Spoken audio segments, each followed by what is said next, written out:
इसी तरह से श्री निजानंद युवा परिषद के फेसबुक आईडी से जुड़े हुए सभी साथियों एवं जिज्ञासुओं साथी को भी हृदय से स्वागत करना चाहता हूँ और आभार प्रकट करना चाहता हूँ। आइए सभी सुंदर साथ जी की ओर से प्रणाम जी अर्पण करते हुए मैं महात्मा श्री सुशांत जी को आज का क्लास प्रारंभ करने के लिए विनम्र अनुरोध करना चाहता हूँ। महात्मा श्री सुशांत जी, प्रणाम जी।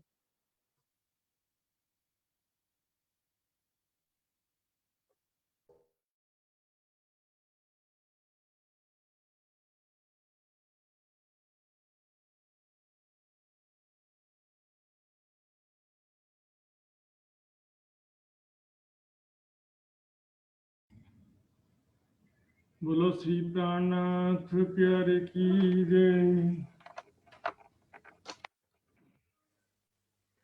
प्रणाम जी सुंदर साथ जी।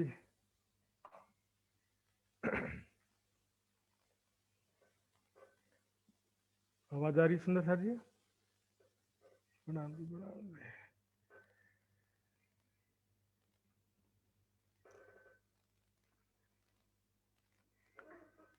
प्यारे सुंदर साथ जी, इस माया के संसार में इतने सारे दुख हैं।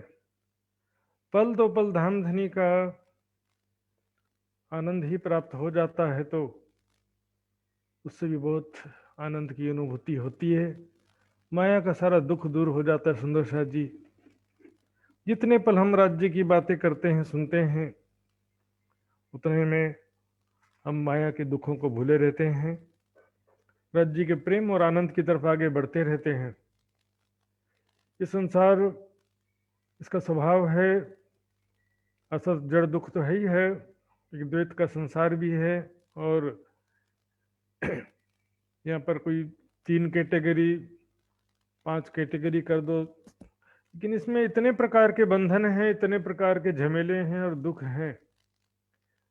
जब आप धाम धनी को भूलकर माया को भूलकर राज्य को याद करना चाहते हैं तो और ज्यादा माया परेशान करती है। जब राज्य के काम में बैठेंगे तो और ज्यादा माया परेशान करेगी। तो सुंदर साथ जी, आइए शुरू करते हैं। राज्य की वाणी वितक के अनुसार हम चर्चा करना शुरू करेंगे।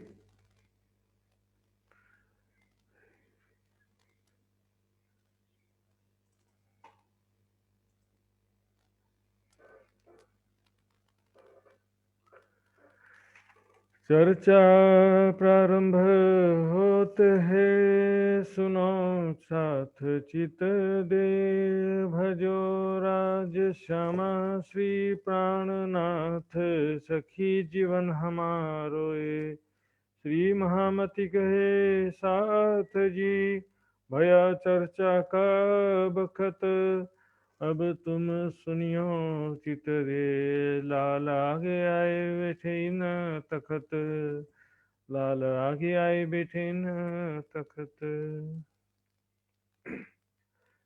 श्री महामत कहे सुनो साथ जी, जो तुम में बीतक, लिखी लो फौज में, तुम्हारे ताले हक, तुम्हारे ताले हक। रोहिल्ला खान की सराय में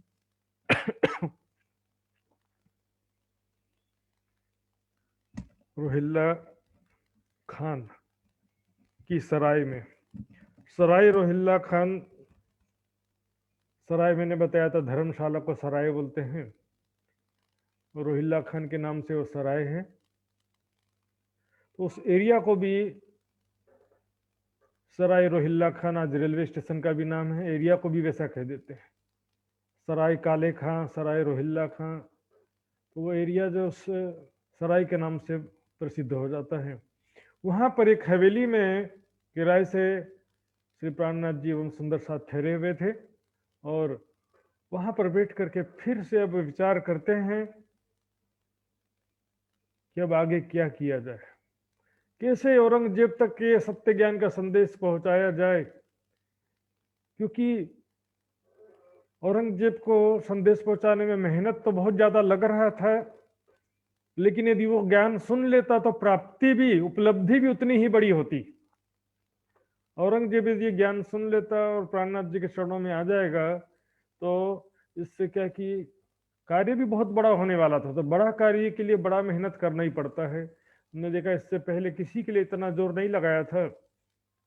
अब सुकुमार की आत्म जो औरंगजेब के अंदर, उसको जगाने के लिए विचार विमर्श करते हैं। हमको अब क्या करना, हुक्म परवरदिगार, अब हमको क्या करना है, आगे क्या करें, किस तरह से औरंगजेब तक संदेश पहुंचाने के लिए क्या उपाय करें। परवरदिगार राज जी का क्या हुक्म है, आगे पता नहीं चल रहा है। अब किस प्रकार कार्य करें।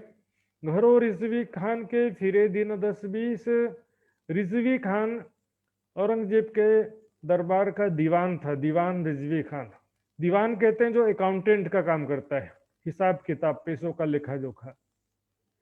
तो उसके घर पे भी 10-20 दिन तक फिरते रहे, चक्कर लगाते रहे कि भाई यदि रिजवी खान भी समझ गया तो वो चाहे तो बादशाह से अवश्य मिलवा सकता है। चर्चा बात रसूल की मोहम्मद साहब के विषय में उनको पहचान कराया कि वो मोहम्मद साहब ने क्या कहा था, आखिरत में मैं दोबारा आऊंगा कहा था, वो आ चुके हैं हक की सूरत के रूप में। उन्होंने जो कयामत की बातें की थी, कयामत का समय आ गया है, पर उम्मीद नहीं जगदीश, उसके दिल में खुदा की जरा भी ख्वाहिश नहीं थी। जगदीश जो है वो कहा था ना, परमात्मा का भी एक नाम है जगदीश। मेट कलजुग असुराई देसी मुक्त सबों जगदीश। क्या करें, उम्मीद नहीं जगदीश, उसके दिल में खुदा की चाहत ही नहीं है, आखिरत का चाहत ही नहीं है उसको। बस पैसा कमाओ और खाओ, संसारिक ख्वाहिशों में लिप्त है। देखिए पैसा कमाना बुरा नहीं, लेकिन कमाने का उद्देश्य क्या है, सिर्फ एक ही उद्देश्य, रोटी कपड़ा और मकान। और आप लाखों रुपया नहीं करोड़ों कमा लो तो भी इस तीन से ज्यादा चौथा कुछ नहीं मिलता है, और जो मिलता है वो बीमारी का ही कारण बनता है। ज्यादा पैसा कमाओगे तो क्या सोचोगे कि कुछ स्वादिष्ट भोजन खाया जाए, हलवा पूड़ी, बाजार से कोई पिज्जा बर्गर चाउमीन मंचूरियन सब बाजार से सामान खरीद के खाएं सोचेंगे। और जोमेटो के जमाना आ गया, घर बैठे पहुंच जाता है, थोड़ा पैसा लगता है। तो एक तुलना करिए, गरीब आदमी है जो दिन भर मेहनत करके दाल चावल रोटी सब्जी इसमें से 2-3 आइटम खा लेता है, सभी भी नहीं खा पाता है। और एक अमीर आदमी है जो पैसा तो बहुत कमाता है लेकिन स्वादिष्ट भोजन खाता है। तो दोनों में सौभाग्यशाली कौन है। यदि समझदारी ना हो तो ज्यादा पैसा भी बिगाड़ देता है। गरीब आदमी का स्वास्थ्य ठीक रहेगा कि अमीर आदमी का स्वास्थ्य ठीक रहेगा, फायदे में कौन रहा। गरीब आदमी फायदे में रहा ना। गरीब आदमी मेहनत करता है और उसके बाद में रोटी चावल दाल सब्जी खा करके गहरी नींद सो जाता है। अमीर आदमी जब 2 रोटी नहीं खा पाता है, भूख लगती नहीं है ठीक से, रात को नींद आती नहीं है। इतना पैसा कमा करके सुख मिला कि दुख मिला। साहब जी समझिए, पैसे का लिमिटेशन है। इच्छाएं तो पूरी हो सकती हैं, सॉरी आवश्यकताएं तो पूरी हो सकती हैं, इच्छाएं कभी पूरी नहीं होती। शेख निजाम के घरों फिरत रहे मास एक, शेख निजाम जो औरंगजेब का उस्ताद था, उसके घर पे भी 1 महीना तक चक्कर लगाते रहे कि कुछ समझे, कुछ तो बात सुने। देखिए समझने के बाद में आता है, जिसको तड़प ही नहीं है, खुदा की मोहब्बत ही नहीं है, कयामत का इंतजार ही नहीं है, तो मरने के नाम से खुद डरते हैं और दूसरों को मरने के लिए प्रेरित करते हैं, दूसरों को सुसाइड बॉम्बर बना देते हैं, दूसरों को सुसाइड बॉम्बर बना देते हैं, आत्मघाती। अपने आप को बम लगा के उड़ा लो जन्नत मिलेगा, खुद का नंबर आता तो नहीं करते। खुदा की चाहत है दिल में तो क्या होता है कि देखिए भूख लगती है ना तो इंसान को खाने का कीमत पता चलता है।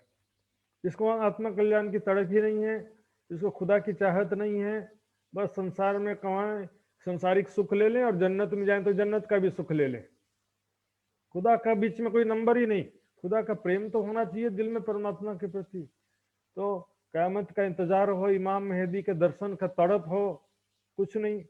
बाता को उतारने कहीं दिखाई अनेक, अपना फर्ज पूरा करने के लिए सुंदर साथ ने उसको बहुत समझाने का प्रयास किया, अपनी जिम्मेदारी पूरा करने के लिए, ताकि कल कोई ये ना कह सके कि हमको किसी ने बताया नहीं।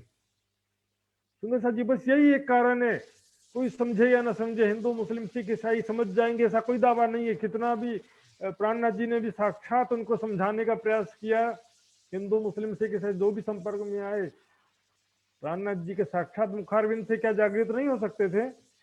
लेकिन छठा दिन मोमिनों का है, सबको संदेश पहुंचा देना है, ताकि कल कोई ये ना कह सके कि हमको किसी ने बताया नहीं। किन वास्ते कछु बात सुने इस्लाम, इस कारण से ताकि कुछ तो ये जो सत्य ज्ञान सुन ले, खुदा मोहब्बत की पहचान, खुदा और उनके रसूल की पहचान कर ले, आखिरत की मोमिनों की पहचान कर ले।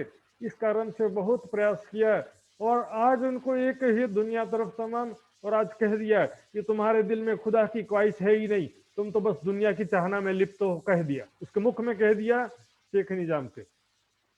शेख वाजिद एक फकीर सुनाए निगाह रखे इत, वहां पर पता चला कि शेख वाजिद नाम का एक फकीर है। शेख वाजिद कलंदर का तकिया बोलते हैं, वहां पर सूफी संत है। सुनाए निगाह रखे इत, 10 बेर उनके गए, बात सुने क़यामत। पता चला कि वो बहुत पहुंचे हुए सूफी संत है, खुदा की सच्ची मोहब्बत है दिल में। सुंदर सा जी ध्यान से देखिए, जरा सुनिए। देखने में लगते हैं सूफी संत लोग की बहुत खुदा से सच्ची मोहब्बत करते हैं, खुदा की पहचान ही नहीं है, अंधभक्ति बस रहते। बहुत कोई ज्यादा होगा तो तरीकत की बंदगी होता है, लेकिन वैसे सूफी संत तो मिलते, जमाना हो गया, वैसे कभी हुआ करते थे। शाह कलंदर वैसे कोई सूफी संत जो बोलते थे, ना रख रोजा ना मर भूखा तो सजदा कर, तो मस्जिद में इस तरह लगा कि इस की झाड़ू हिजरे दिल को सफा कर। लेकिन क्या था वो, ऐसे सूफी संत का जमाना तो नहीं मिलता। उनके 10 बार उनके घर भी गए शेख वाजिद के, कि शायद वो कयामत की बात सुन ले, लेकिन वो भी नहीं समझ, उसने ना सुना ना समझा। देखिए भजन गाना से बड़ा सरल है भजन, तो जैसे मीराबाई सूरदास के भी प्रेम के भजन तो बहुत अच्छे लगते हैं, उसी तरह से सूफी मत के भी भजन अच्छे लगते हैं। लेकिन टारगेट क्या होता है, लक्ष्य उनका या तो साकार या तो निराकार, 14 लोक के अंतर्गत रहेगा या तो निराकार लक्ष्य रहेगा। मैं ही ब्रह्म हूं अनल हक कर देंगे, वो तो नहीं समझे। लेकिन उसकी सोहबत से करिए सोहबत, सागर मल्ल से घर हो गए 10 बेर। सागर मल्ल एक हिंदू भाई थे, उनके पता चला, संपर्क आया, तो उनके घर भी गए 10 बार। सबके बाद घर जा रहे हैं 10-10 बार समझा करके, पर समझते ही नहीं है। एक भूखे आदमी को बोलो भाई साहब कुछ खाओगे क्या, तो हाँ हाँ मुझे भूख लग गई, तुरंत दो करके। और जो मंचूरियन और पिज्जा बर्गर खा के जिसका एसिडिटी हो रखा पेट में, उसको बोलेंगे खाओगे क्या, ना ना पेट में एसिडिटी हो रही है, सही हालत है इनका। ब्रह्म ज्ञान जो है सुनने का इनको कोई इंटरेस्ट ही नहीं है, खुदा कोई जिज्ञासा ही नहीं है। पहले ही कुरान हदीसों को ध्यान से पढ़ा नहीं इन्होंने, ध्यान से पढ़ा होता तो कुछ तो जिज्ञासा होती दिल में, कोई जिज्ञासा ही नहीं है, कोई तड़प ही नहीं है। जब खुदा की चाहत है संसार में ही, जब तक संसार का सुख ले ले और बाद में जन्नत का इनके लिए रिजर्व कर रखा है, ऐसा सोचते।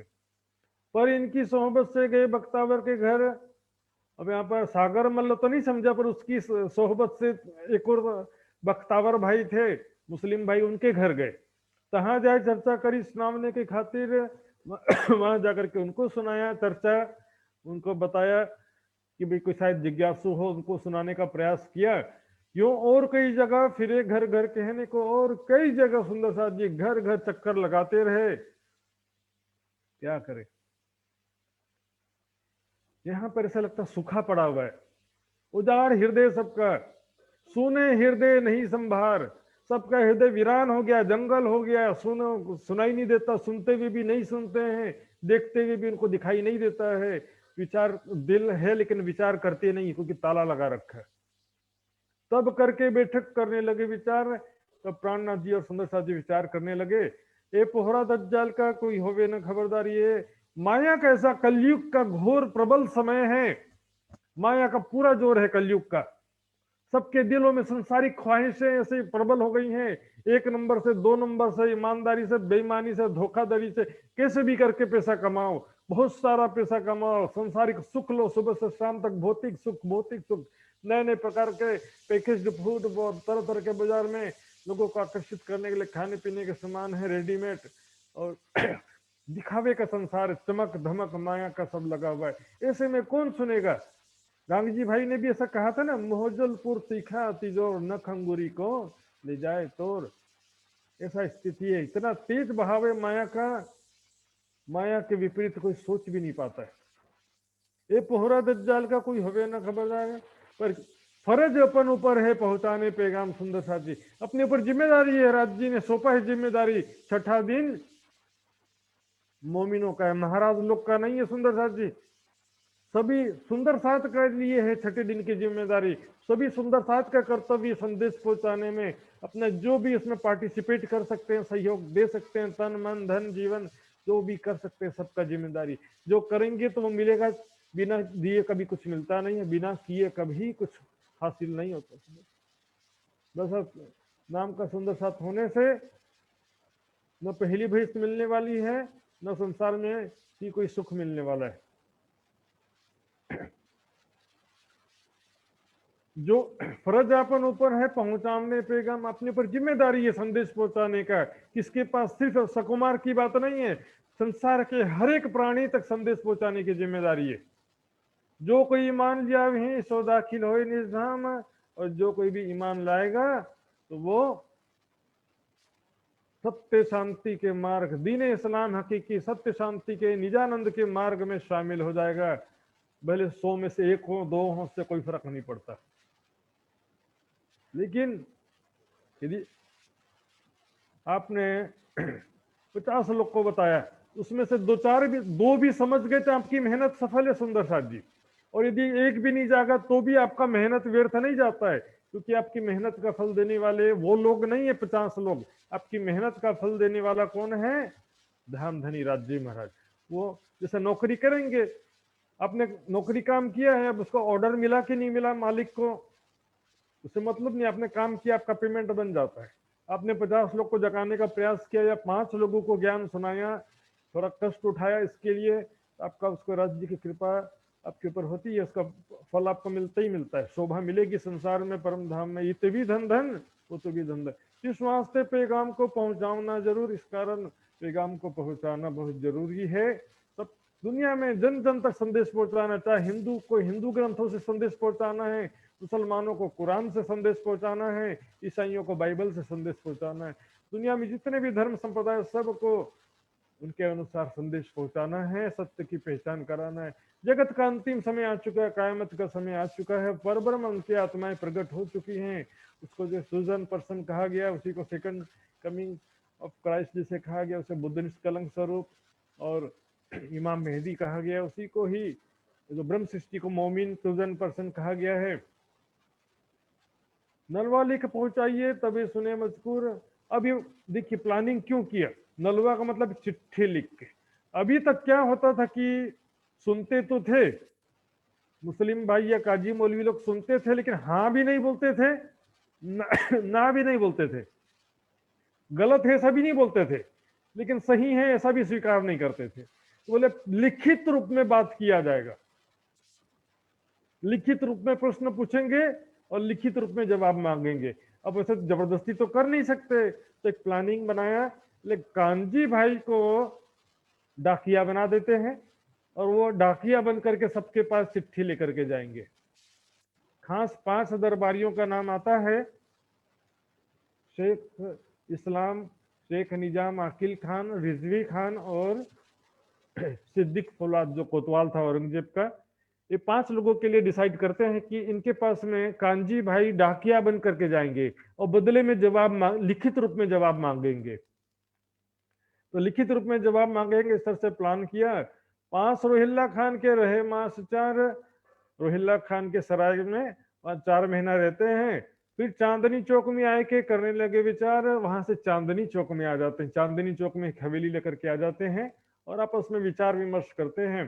तहां से थी आए के रहे हवेली दुली चंद के, वहां पर भी कोई दिक्कत होती है तो दूली चंद की हवेली में आ जाते हैं, भैया शोर शराबा उतनी टरे उन हवेली से, और वहां के लोग जो है शोर शराबा मचाने लग गए, ये लोग हिंदू लोग होकर के कुरान की चर्चा क्यों करते। तो वहां से फिर दूसरी जगह और जाना पड़ता है। तभी दज्जाल ने गुलबा किया तिजोर, देखिए सुंदर ये समस्या, हिंदू भी लड़े मुझसे, दूसरे शरीयत मुसलमान, समस्या दोनों तरफ से। हम जो केवल हिंदूवाद की बात करते हैं, लेकिन हिंदुओं में भी ना आर्य समाजी हमारे अनुकूल है, न पौराणिक हमारे अनुकूल है। हमारे तो देखिए जो निजानंद संप्रदाय का सिद्धांत है वो सबसे डिफरेंट, ग्रंथों की बात नहीं कर रहा हूं मैं, जो जारी हिंदू कहलाते हैं आर्य समाजी हो, चाहे शंकराचार्य जी मत के हो, चाहे पौराणिक हो, चाहे छह दर्शनी हो, चाहे कुरान को मानने वाले हैं, चाहे बाइबल को मानने वाले, जहरी लोगों से तो हमारा जो सिद्धांत सबसे अलग है। इसलिए सुंदर साथ निजानंद संप्रदाय की दृष्टि से धर्म निरपेक्ष ही उचित है सुंदर साथ जी।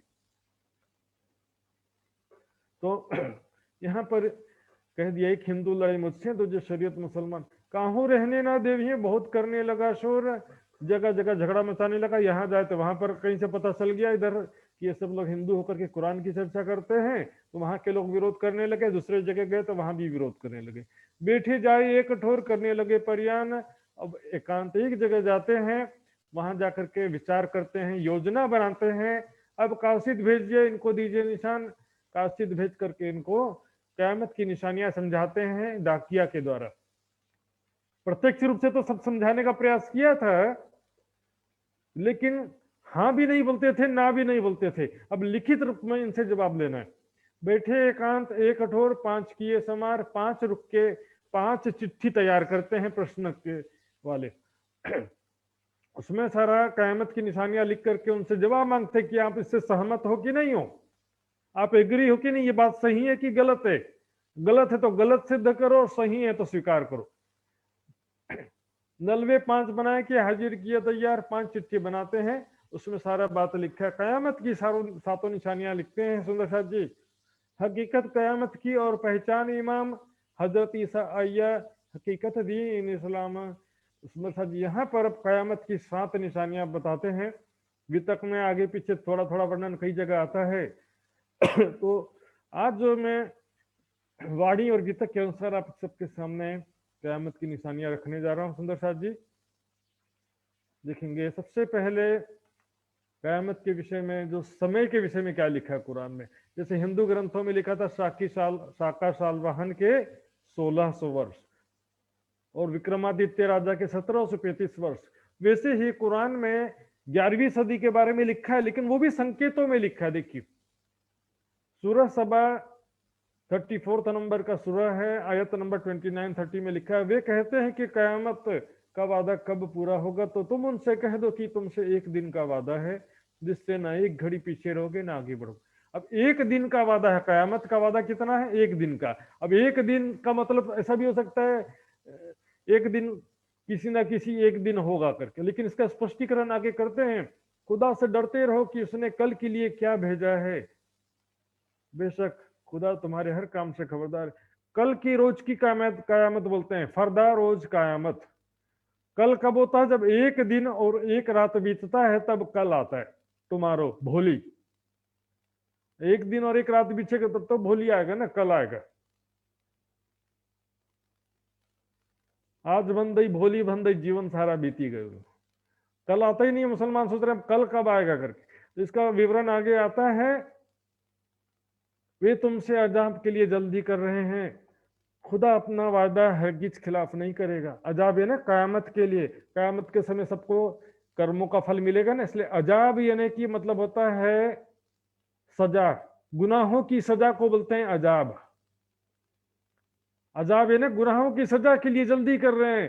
तो यदि न्याय करना तो क्यों न्याय क्यों नहीं करते हो, ऐसा करके काउंटिंग करते हैं। तो कहते हैं खुदा कभी भी अपना वायदा हरगिज खिलाफ नहीं करेगा, वायदा जो किया है तो पूरा करेगा। पर क्या है, कल कब आता है, परवरदिगार के नजदीक एक दिन तुम्हारे हिसाब के मुताबिक 1000 वर्ष के बराबर है। वैसे तो परम धाम का 1 सेकंड भी नहीं बीता, यहाँ तो कितने सारे युग बीत गए, लेकिन एक फॉर्मूला बताया यहाँ पर। एक दिन का मतलब है, एक दिन से संकेत है 1000 वर्ष। 1000 वर्ष से नहीं कि 10वीं सदी जब बीत जाएगी तब 11वीं सदी में क़यामत का समय आएगा। तो इसी तरह से जो कल हमने पढ़ा था सूरह कद्र का कि कद्र की रात 1000 महीने से बेहतर है। तो 1000 वर्ष दिन के हो गए और रात जो है रात के 1000 महीने से भी ज्यादा, लगभग 100 साल बोलते हैं। तो 11वीं सदी में जो है क़यामत का समय इस प्रकार से निश्चित होता है। तो सुंदर साथी देखेंगे इसमें क़यामत की जो निशानियां हैं, सबसे पहले समझिए, वाणी में छुपाई आती है, क़यामत दिखावते जाहिर तो निशान भी करते जाहिर। यदि क़यामत प्रत्यक्ष रूप से करना होता तो निशानियां जो है प्रत्यक्ष निशानियां बताते। ये सारी जो निशानियां बताई गई हैं ये सारी निशानियां सांकेतिक है। तो 7 निशान देखेंगे एक एक करके। ये सांकेतिक निशान है, प्रत्यक्ष निशान नहीं है। पहली निशानी है दाबतुल अर्ज, धरती का जीव। एक ऐसा जानवर पैदा होगा जिसकी शक्ल तो आदमी की होगी किंतु उनकी आंखें नापाक जानवर खंजीर सूअर की होंगी। आंखें सूअर की, कान हाथी का, छाती शेर की, पीठ गीदड़ का, गर्दन मुर्गे की होगी और सिर पर बैल के सिंग, पहाड़ी बैल के सिंग होंगे। बाकी शरीर आदमी का होगा, चेहरा भी इंसान का ही होगा। ये ऐसा कैसे पॉसिबल है?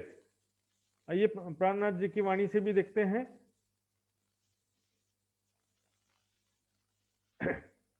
ये देखिए दाबतुल अर्ज का निशान। तो दाबतुल अर्ज का जो निशान है हम देखेंगे चौपाई से।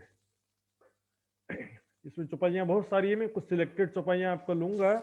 शेर छाती, पीठ गिदड़, मुरग, गर्दन हाथी, कान, सिर सिंग, तीखे आंखें, तीखे सिंग है सिर पर, आंखें सुअर की, कहिया मुंह, आदमी बिना ईमान। मुंह तो आदमी का, चेहरा आदमी का है, बिना ईमान का आदमी। और देखिए सब अंग कहे हैवान के, सारे अंग जानवर के कहे और मुख कहे इंसान, चेहरा इंसान का कहा है। बोले ऐसा कैसे संभव है? होशी गए आकीन ए तबीयतें, देखो खुलासे निशान। बोले ये जो तबीयत है प्रकृति स्वभाव है, मनुष्य का स्वभाव ऐसा लिखा है। क्योंकि देखिए जानवर तो ये है नहीं, लिखी हैवानी तबीयत। ये जो है कोई जानवर नहीं है। जानवर की फितरत, हैवान यानी जानवर होता है, शैतान अलग होता है, हैवान का मतलब होता है पशु, जानवर। तो जानवर के गुण मनुष्य में आ जाना ही दाबतुल अर्ज यानी धरती का जीव प्रकट होगा। तो कहिया ताली बना देख सी दुनी दाबा आगे, तो इसी कारण लिखा कि वो देखेंगे नहीं। तो इसमें इसका बातिनी अर्थ समझेंगे सुंदर साथ जी। वापस देखिए शक्ल आदमी का है लेकिन आंखें सूअर की है। सूअर की आंखें, कुदृष्टि, दृष्टि खराब हो गई। हर जगह जो है गंदगी, बुरी दृष्टि से सबको देखना होता है। कान हाथी के, हाथी का गुण मालूम होगा। असम और नेपाल के सुंदर साथ को अच्छे से मालूम होगा, जहां पर जंगली एरिया है, जहां पर हाथी बहुत होते हैं। असम के सुंदर साथ को मालूम होता है और जो नेपाल में पहाड़ी जंगल के नजदीक रहते हैं उनको मालूम है कि हाथी के बारे में कोई निंदा करोगे ना, वो 10 किलोमीटर दूर रहोगा तो भी सुन लेगा आपकी निंदा को। और हाथी ऐसा पशु है, निंदा सुनकर के तुरंत गुस्सा होता है और मारने के लिए दौड़ा देता है। हाथी का विशेष गुण होता है। ये आपके नेपाल में ही सुंदर साथ जी एक घटना में बताऊंगा आपको। जो 5 पांडव माड़ी कहते हैं, वहां पर हाथी बहुत निकलता है। माड़ी 5 पांडव वो जगह का नाम है माड़ी। तो वहां पर एक बार क्या कि हाथी निकलते ही रहते हैं। वहां पर गांव में सूचना पहुंची कि हाथी पहुंचने वाले। तो वहां के गांव वालों को फोन पर बता दिया कि हमारे गांव से हाथी आपके गांव की तरफ निकले हैं। तो वहां पर 2-3 लोग आदमी लोग खड़े होकर बात कर रहे थे, आज हाथी को पकड़ के मारेंगे। 2-3 आदमी लोग बात कर रहे थे कि आज हाथी आएगा तो उसको पकड़ के मारेंगे। और वो हाथी आ चुका था, खड़ा होकर के सुन रहा था उनकी बात को। तो जिसने ये बात कहा कि आज हाथी को मारेंगे, उसी को जाकर के मारा उस हाथी ने, और किसी को नहीं मारा। ऐसे असम में भी बहुत सारी घटनाएं सुनने को मिलती है एक आदमी था, वो हाथी चली जाता था, दिन भर उसको हाथी को कोसते रहता था दिन भर। हाथी हर दिन रात में आता था, उसी के घर में हमला करता था। क्योंकि देखिए पशुओं में, हाथी में खासतौर पर विशेषता होती कि निंदा को जरूर सुन लेता है, इसलिए उसके गले में बड़ा सा घंटी बांध देते हैं हाथी के गले में, ताकि वो किसी की बात को ना सुन सके। गत घंट बजाए चल कहते हैं ना। तो ये मनुष्य की फितरत है, निंदा सुन करके गुस्सा हो जाते हैं। आज यदि कि मेरी निंदा कर दिया, तुरंत गुस्सा हो जाएंगे। छाती शेर की, क्रूरता स्वभाव, दया नहीं की जरा भी। गरीब आदमी है, कोई भूखा है, किसी के प्रति, किसी गरीब कोई आपको, आपका विश्वास करके आपको कोई कर्जा दिया या कुछ सहायता किया है, धोखा देने में और किसी का खून चूसने में जरा भी दया नहीं आता। पीठ गीदड़ की, गीदड़ का पीठ एकदम कमजोर होता है, एक लठ मारेंगे पीठ की हड्डी टूट जाएगी, रीढ़ की हड्डी टूट जाती है। इसी तरह से मनुष्य का स्वभाव ऐसा हो गया, धर्म के नाम पर पीठ गीदड़ की हो जाती है। और जहां माया का काम रहेगा, शादी कर्जा लेकर के भी शादी करना है, हमारे बेटी का शादी, हमारे बच्चे का शादी है, हमारा ये जन्मदिन है कि हमारा ये है, लाखों रुपया खर्चा कर देते। उधारी लेकर के टीवी ले आया, लोन लेकर के मकान बना। लेकिन राज्य के काम में कभी सुना कि किसी ने लोन लेकर के राज्य का सेवा किया हो? पीठ एकदम गीदड़ गया, कमर टूट गई, बार बार सेवा लेने आ जाते हैं। गर्दन मुर्ग की हो गई, झुकने का स्वभाव नहीं, अहंकार इतना प्रबल हो जाता है। सुंदर साथ जी सिर झुकाइए, देखिए सुंदर साथ, इधर देखिए एक बार, देखिए ऐसे सिर झुकाते हैं ना, तो एक मन में शांति मिलता है, आनंद मिलता है। देखिए जो भी प्रणाम करने के जो भी तरीके हैं, एक तो खड़े खड़े भी सिर झुकाते हैं, दूसरा जो है कमर से झुक करके जो सिर झुकाते हैं, और तीसरा तरीका है साष्टांग दंडवत प्रणाम करते हैं। तीनों तरीका योगासन से सिद्ध है, तीनों तरीके से मन में शांति मिलता है, मन में शांति मिलता है, आत्मा का आनंद मिलता है। सुंदर सा जी तीनों तरीके से मिलता है। जितना ज्यादा आप साष्टांग दंडवत करेंगे, रिलैक्स फील होगा, एकदम समर्पण। और सिर भी ऐसे झुकाओगे तो भी आपको थोड़ी देर रुको, जल्दबाजी मत करो, ऐसे रुके रहने का थोड़ा देर, तो मन में शांति होगा, एक प्रकार से आसन हो जाता है। सिर पर बेल के सिंगे, झगड़ा करने का स्वभाव जरा सा देखिए, बस में जाओ, ट्रेन में जाओ, दुकान में जाओ, झगड़ा करने के लिए पता नहीं सारे पहाड़ी बेल खड़े, ऐसा लगता है। सिंह में खुजली रहता है, मेरी सीट पे, आपके सीट पे बैठ गया तो भी कुछ नहीं बोल सकते, आपका जमीन हड़प लिया तो भी कुछ नहीं बोल सकते, और आप उनकी सीट पे बैठो तो फिर तो बात ही नहीं। पहाड़ी बेल के सिंह ऐसा स्वभाव हो गया। फितरत तो जो सब लिखा हुआ दिखे यहाँ पर सुंदर साथ जी, तो ये दाबतुल अर्ज का जानवर। अब इसके बारे में दूसरा एक जरूरी चीज है, सुंदर साथ जी ध्यान देंगे, इसके दोनों हाथ में दो चीजें होंगी, बाएं हाथ आसा मूसे का, हाथ दाहिने मोहर सुलेमान। विस्तृत रूप से मैं बता रहा हूं सुंदर साथ जी, वाणी में सब लिखा है, लेकिन प्रशिक्षण शिविर है इसलिए इसमें विस्तृत रूप से बता रहा हूं मैं। दाबतुल अर्ज जानवर के एक हाथ में मूसे की छड़ी होगी। मूसे की छड़ी क्या है? आपने मूसा का यदि इतिहास पढ़ा है या मूसे का जो मूवी देखा होगा, आप यूट्यूब में सर्च करेंगे, दी 10 कमांडमेंट्स, दी 10 कमांडमेंट्स, उसमें आता है कि मूसे के पास ऐसी छड़ी थी, वो जमीन में रखता था तो सांप बन जाता था। तो छड़ी को जमीन में रखते थे तो वो छड़ी सांप में बदल जाती थी, सर्प बन जाते थे। और फिर सांप को पूंछ पकड़ के ऐसे उठा लेते थे तो वापस छड़ी बन जाता था। सांप का पूंछ पकड़ के ऐसे उठा लेंगे ना तो वापस सांप बन जाता था। और उस छड़ी में और भी विशेषता थी, एक बार उस छड़ी से सारे नदी का पानी लाल लाल खून जैसा हो गया था, और उसी छड़ी से वो नदी तो दो भाग में डिवाइड हो गया था, बीच में उनके जो जाति के लोग थे नील नदी को क्रॉस कर लिए थे, और बाकी वाले लोग डूब गए थे उस छड़ी की वजह से। तो वो एक छड़ी चमत्कारी छड़ी कही जाती है। दूसरा मोहर सुलेमान, सुलेमान राजा की मोहर, मोहर कहते उसका अंगूठी।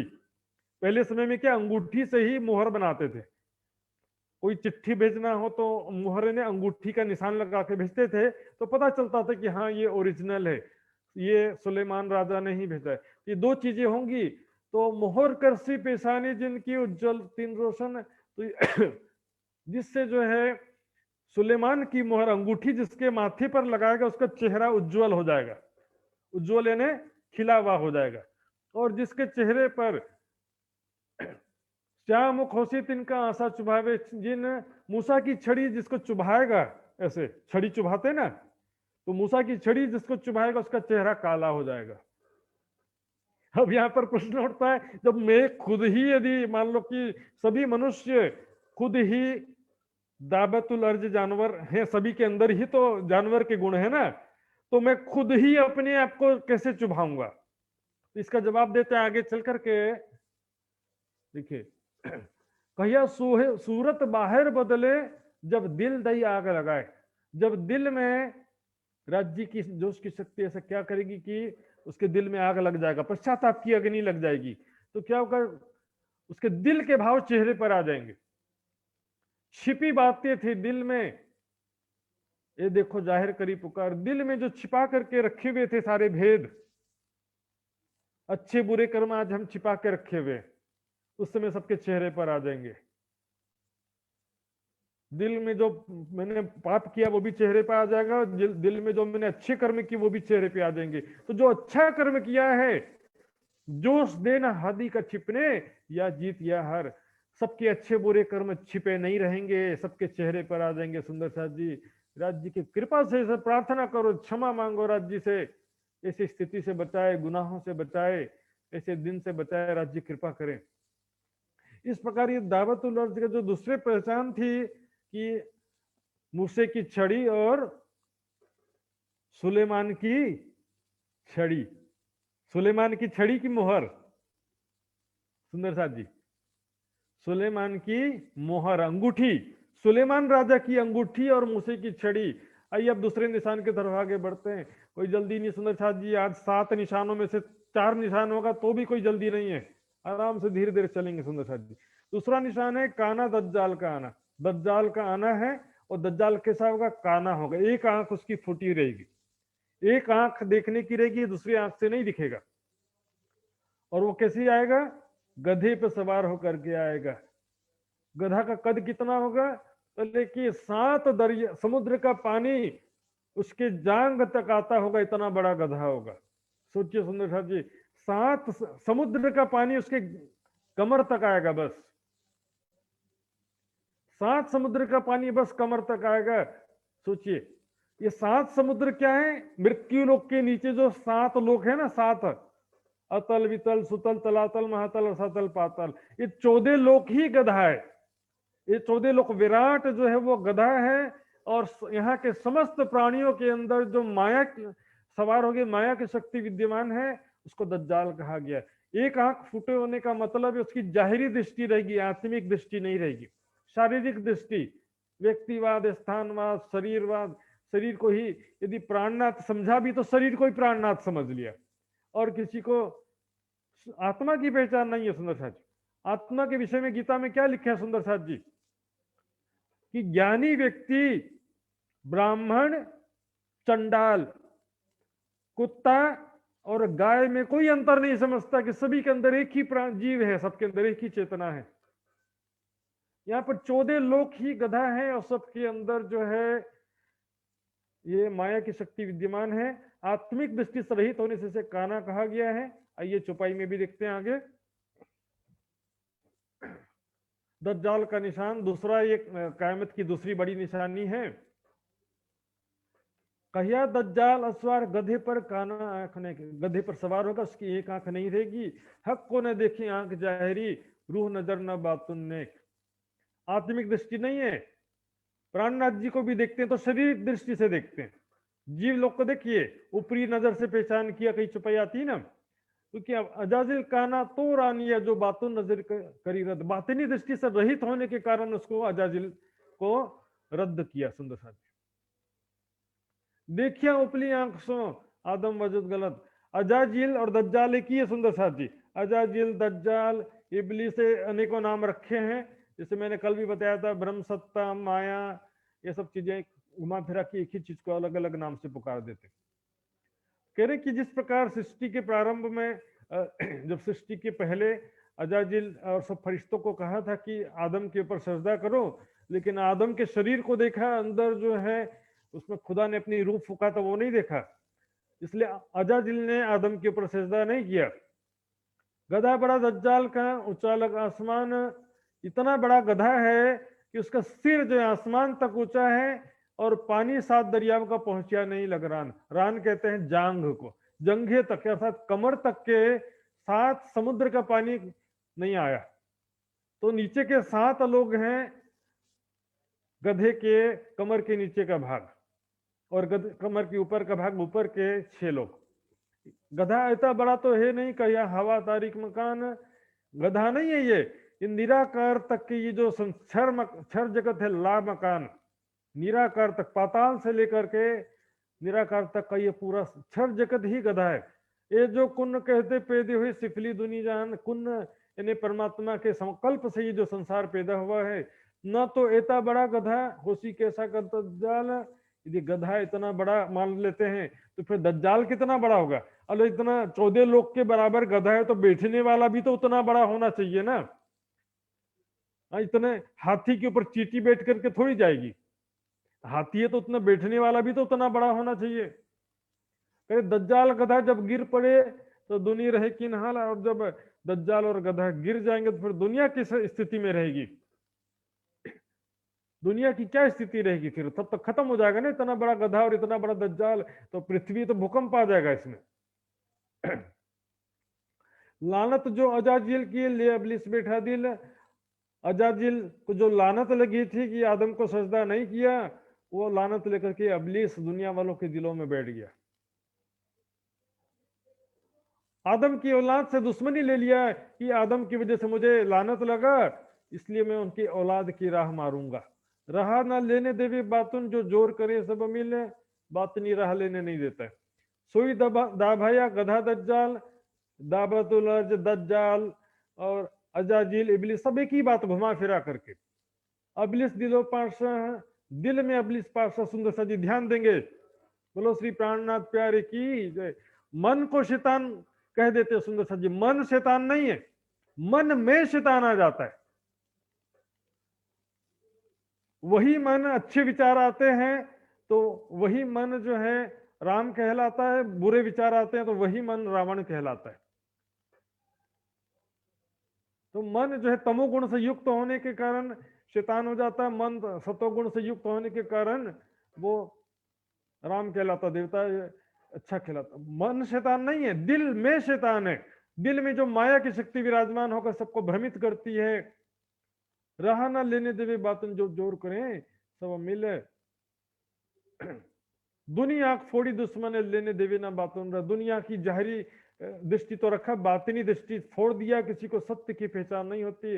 न तो लानत जो दज्जाल की सो दुनी को लगे क्यों कर, वास्ते ताबे दज्जाल के हुई दुनी बातों आंख बिगर। अब देखेंगे सुंदर साहब जी, यहां से अब बातिनी अर्थ भी आता है। दज्जाल आदम अजाजिल दज्जाल के जाहिरी प्रसंग में ऊपर बताया गया कि आदम की औलाद दुनिया के दिलों में शैतान बैठे। अब क्योंकि जाहिरी रूप से भी आता है और बातिनी रूप से, दोनों रूप से घटता है प्रसंग। ऐसा नहीं कि बातिनी रूप से ही घटेगा, जाहिरी रूप से भी घटता है। तो जाहिरी रूप में आदम हो जाते हैं आदि नारायण, और कण कण में व्याप्त चेतना शक्ति, स्वाप्निक चेतना शक्ति या नींद की जो शक्ति है उसको अजाजिल कह देते हैं। लेकिन वो मैंने पहले एक दिन बताया था आपको ये प्रसंग, पहले के दिन में आप जाकर के वीडियो देख सकते हैं, और मीटर भी मैंने रखा था व्हाट्सएप ग्रुप में। अभी आज देखेंगे हम जो है ऊपर की 8 चौपाइयों में जाहरी रूप से जो जाहरी प्रसंग है वो वर्णन किया है। अब 9वीं चौपाई से बातिनी वर्णन है। दुनी सिजदा न किया रूह मोहम्मद आदम पर, दुनिया ने जो है, अब बातिनी रूप से क्या होते हैं, जाहरी रूप से आदम की औलाद दुनिया वालों के दिलों में इब्लिस बैठा है। बातिनी रूप से आदम हो जाते हैं, आदम कहिया रसूल को, रूह मोहम्मद आदम पर, यानी कि मोहम्मद हकी सूरत, बसरी मल की हकी, तीनों सूरतों के लिए बात है सुंदर शाह जी। तीनों सूरतों के ऊपर यहाँ पर अब आखिरत में प्राणनाथ जी के ऊपर यह प्रसंग कटेगा हकी सूरत के रूप में, कि दुनिया ने उनके शरीर को देखा, उनके अंदर विराजमान राज्य की शक्ति को नहीं देखा। इस विषय में ये सुंदर शाह जी विस्तृत विवेचना एक दूसरे जगह से आप कुछ चौपाई देखेंगे, और उस चौपाई के आधार पर हम देखेंगे। यहाँ पर देखिए सुंदर शाह जी, ये कुछ चौपाइयां बड़ी वृत्त की भी हैं और कुछ वाणी की भी चौपाई हैं। हक के आदम कहिया रसूल को, हक के आदम कहा रसूल को, वहां तो अभिषेक किया ख्वार, गेहूं खिलाए काड़िया बिस्तेक करके बनेगा। वास्तव में जो है बातिनी अर्थ में और जाहिरी अर्थ में दो अंतर। जाहिरी अर्थ में तो आदम शफीउल्लाह, खुदा जैसी सूरत वाला पहला शख्स आदम होता है, और बातनी अर्थ में आदम हो जाते हैं श्यामा जी, यहाँ पर कहा गया बड़ी वृत्त में, और वाणी में रसूल यानी कि रसूल साहब भी श्यामा जी मैंने बताया था पहले। बड़ी वृत्त में छुपाइए अलस्तो बेरब का कहे चीटियों को सुकन, चीटी यहाँ पर मोमिनों को ब्रह्म सृष्टि को कह रहे हैं, आदम कहिया रू अल्लाह को, ये चीटिया कहीं मोमिन। आदम जो है, क्योंकि उसमें कुरान में आता है कि अलस्तो बेरबकुम किसे कहा गया, खुदा ने आदम को कहा अलस्तो बेरबकुम, ब्रह्म सृष्टि या मोमिनों को कहा ऐसा नहीं आता कुरान में। तो आदम किसे कहा गया, रूह अल्लाह को, और चीटिया कही मोमिन। तो जहां पर आदम का मतलब श्यामा जी होगा तो आदम की औलाद सुंदर साथ हो जाते। तो आदम की औलाद सुंदर साथ का राह पथ भ्रष्ट करने का, उनको राह से भ्रमित करने का प्रयास भी जो कण कण में माया की शक्ति है, दज्जाल अजाजिल है, वो कर रही है। तो बातिनी अर्थ में आदम कौन हो गया, श्यामा जी, जो कि रसूल भी कहा गया इसको, बसरी मल की हक की तीनों सूरत में भी श्यामा जी कहा जाता है, वाणी के हिसाब से मैंने बताया था।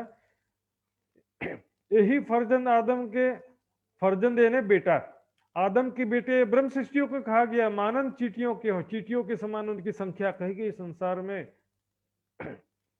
ये दज्जाल जो अजाजिल सब में दम इनका कमशील, न करे ऊपर सिजदा आखिरी आदम, फेरिया जाहिर कलाम अल्लाह का हुक्म। सुंदर सा जी विचार करिए, देखिए बातिनी रूप से समस्त जीव अजाजिल हो गए, विष्णु भगवान से लेकर के समस्त जीव, समस्त दुनिया की जीव सृष्टि जो है वो अजाजिल के स्वरूप हो जाते हैं, क्योंकि सभी के अंदर वही सापनिक चेतना शक्ति है, विष्णु भगवान से लेकर समस्त जीवों के अंदर। और आखिरी आदम, पहला आदम वो थे आदि नारायण, आखिरी आदम हो गए महामती। और इसी को जो है कह रहे हैं कि दुनिया वालों ने प्राणनाथ जी का शरीर देखा, उनके अंदर रूह को नहीं देखा। देखा न तरफ रूह की, वो तो हक का नूरी रसूल, वो राज्य के नूरी रसूल हैं, उनके अंदर श्यामा जी है, राज्य की जो साबिस की शक्ति है वो नहीं देखा। बसरी महल की हक की तीनों सूरतों को एक ही कहा गया। सुंदर साथ जी चौपाई तभी समझ में आएगी, नहीं तो आप हमेशा कंफ्यूजन में पड़े रहेंगे, ऐसा क्यों कहा वैसा क्यों कहा गया। तीनों सूरतें एक ही बात है, और जो एक चौपाई आती है वो मैं बताऊंगा इसके बाद में। पहले देखिए, इनकी औलाद की मारो राह सबके दिल पर हो बादशाह, अजाजिल सापनिक चेतना शक्ति, माया की शक्ति, आदम की औलादे ने श्यामा जी के अंग रूप सुंदर साथ को भ्रमित करने का प्रयास कर रहे हैं। और बोलेंगे सुंदर साथ के अंदर अजाजिल या इबलिस थोड़ी होता, बोलेंगे है ना सुंदर साथ जी, सुंदर साथ के अंदर इबलिस नहीं होता है। ये देखिए चौपाई, गुड़ पर केंद्री बस करी इबलिस ने अंग थापियो दई, थोड़ा सा छूट दिया है, लेकिन कह दिया कि मेरे बंदों के ऊपर तुम्हारा जोर नहीं चलेगा। हालांकि थोड़ा सा छूट दे दिया उसको, और क्योंकि दज्जाल की शक्ति कैसे पहचानेंगे, इबलिस की शक्ति आत्माएं भी कैसे पहचानेंगी, माया की शक्ति कैसे पहचानेंगे। सुंदर सा जब ये माया को थोड़ा सा भी छूट नहीं देगा तो राज्य ने थोड़ा छूट तो दिया है, लेकिन रक्षा भी राज्य करते हैं। इस प्रकार ये अब देखेंगे जो रसूल की जो बात आती है, बड़ा क़यामतनामा की एक चौपाई आती है जो कि सब सुंदर साथ कई जगह बोलते भी हैं। तो सुंदर साथ जी देखेंगे, ये चौपाई जो है मैं आपको दिखाने जा रहा हूं।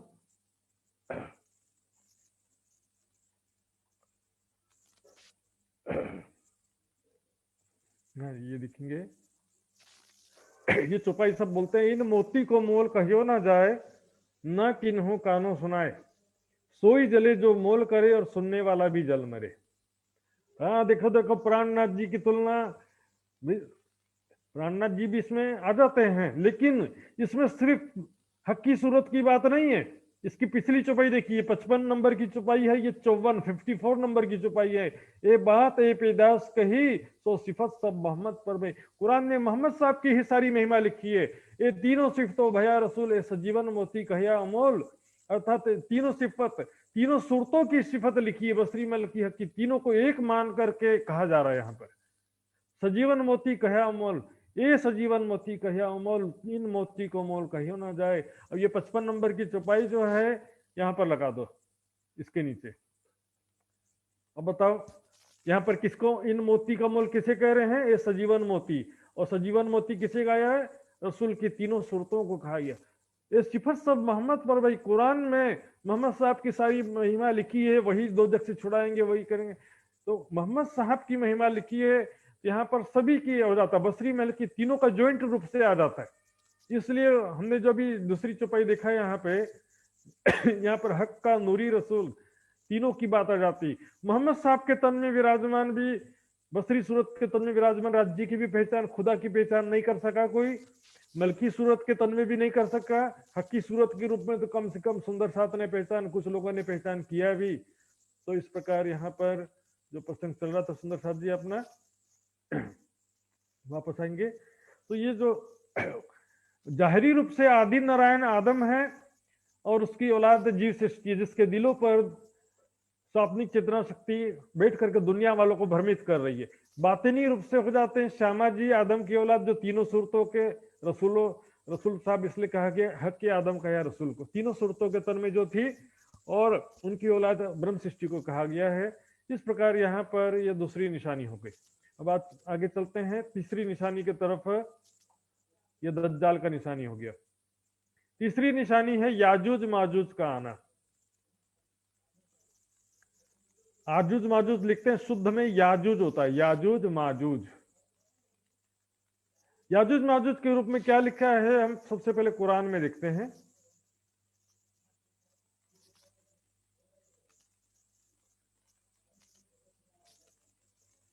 ये देखिए सुंदर साथ जी, ये है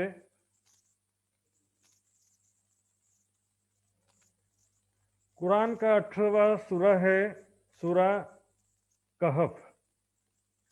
यहां पर क्या लिखा है देखेंगे, 93 नंबर से लेकर के 98 नंबर तक में एक जुल्करनैन नाम का, ये देखिए जुल्करनैन, इसी को यहां पर सिकंदर आजम लिखा है।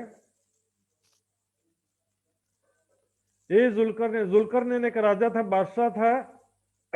वहां पर जब गया तो वहां उन लोगों ने देखा कि वहां पर एक भले याजूज माजूज की एक कौम है, जो मतलब क्योंकि समझ में नहीं आया तो एक जाति को याजूज माजूज बना दिया, इसलिए ये ब्रैकेट्स में जो लिखा है वो टीका करने वाले ने अपनी तरफ से लिख दिया है।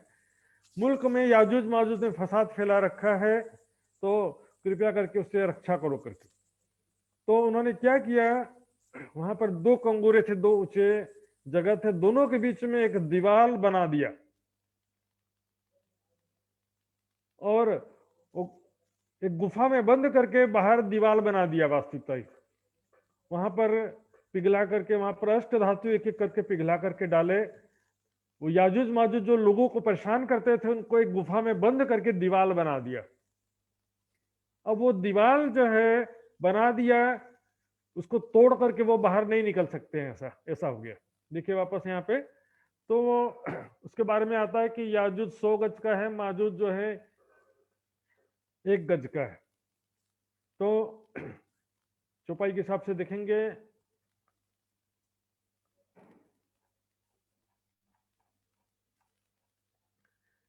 याजूज माजूज जो है उनको गुफा में बंद करके दीवार बना दिया था। अब वो दीवार जो है हर दिन वो सुबह से शाम तक चाटते रहते हैं, दोनों मिलकर के दीवार को चाटते हैं। तो सुबह जो दीवार थी, मजबूत दीवार थी, सुबह शाम को एक कागज के जैसे हो जाती है। ये देखिए, ये कागज है ना, ऐसा कागज जैसी पतली कमजोर हो जाती है दीवार। तो थोड़ा सा ही काम बाकी था, चाहते तो उस समय तोड़ सकते थे, लेकिन बोलते कि नहीं अब कल तोड़ेंगे। तो हर दिन ऐसे ही फिर सुबह होता है, फिर दीवार मजबूत हो जाता है। तो गुफा में बंद करके वो दीवार बना दिया था। कयामत के समय वो दीवार तोड़कर बाहर निकल जाएंगे। ये कयामत की तीसरी निशानी है। कि याजूज और माजूज जिनको सिकंदर आजम ने जुल्करनैन, राजा जुल्करनैन ने उनको एक गुफा में बंद करके दीवार बना दिया था, वो दीवार तोड़ करके वापस बाहर निकल जाएंगे। तो इसमें छुपाई के हिसाब से हम देखते हैं सुंदर साथ जी,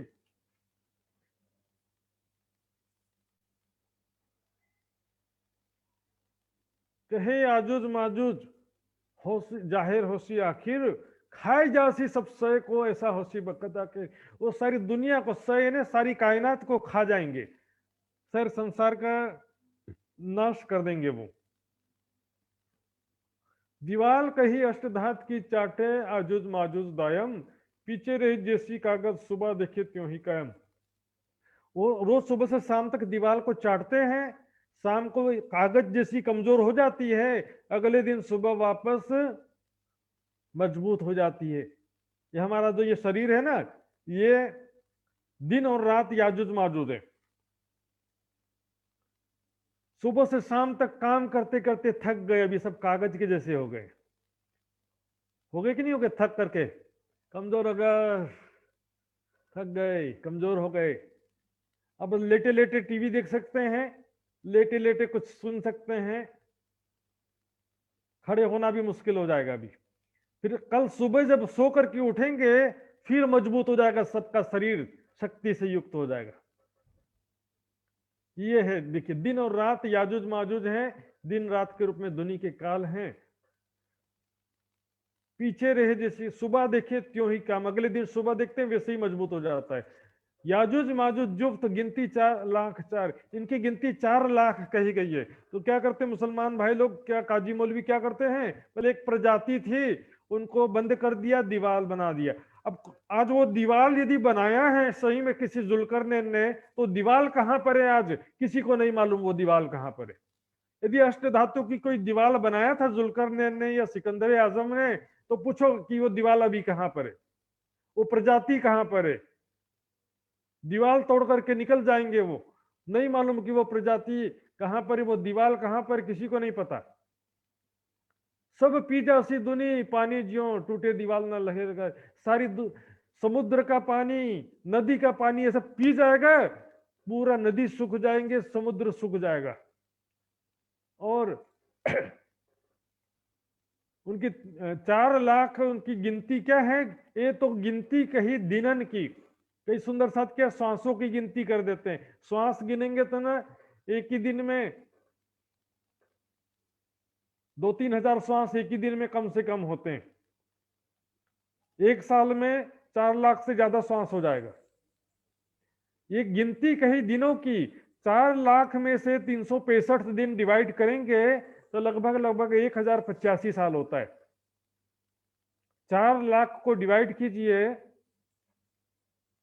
365 से, ये देखिए सबसे पहले देखिए अष्टधातु क्या है, रक्त, रस, रक्त, मांस में दस्थि, मज्जा, शुक्रोज, ये जो अष्टधातु हैं। और यहाँ पर जब हम 4 लाख को 365 से डिवाइड करेंगे तो क्या होगा,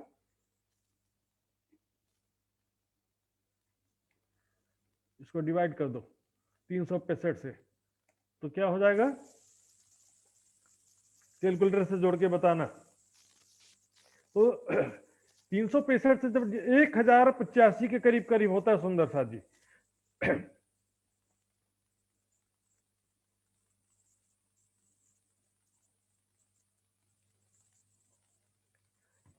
1095 साल होते हैं, 11वीं सदी का संकेत है सुंदर साथ जी। देखिए और इनकी 3 फौजों में 3 डिवीजन है, तुला, ताबा, शाबा, यानी सुबह, दोपहर और शाम, 3 इसके फौज हैं, 3 प्रकार के डिवाइडेशन है इसमें। दुनी जीवी सब खाए के तीर आसमान चला, दुनिया में सबका लय करने के बाद आसमान में तीर चलाएंगे, अर्थात मृत्यु लोक का प्रलय होने के बाद फिर ऊपर 14 लोकों में से ऊपर जो स्वर्ग है उसका लय होगा, फिर उसके बाद वैकुंठ का लय होगा, एक एक करके सब खत्म हो जाएंगे। याजुज 100 गज का कहा गया है और माजुज कहा गया 1 गज का।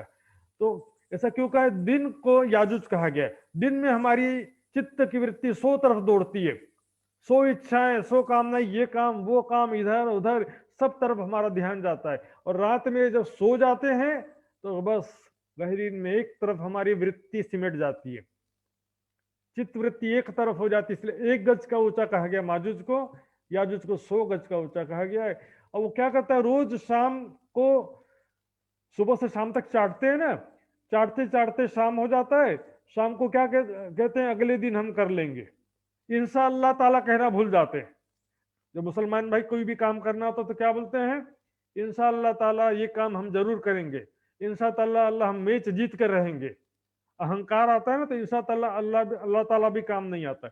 इंशाअल्लाह ताला का अर्थ मैंने एक बार बताया था सुंदर साहब जी, क्या होता है, अल्लाह ने चाहा तो, मतलब अल्लाह ने चाहा तो कल सुबह हम लोग इस दीवार को जरूर तोड़ लेंगे, ऐसा बोलना चाहिए था, लेकिन ऐसा बोलते नहीं थे।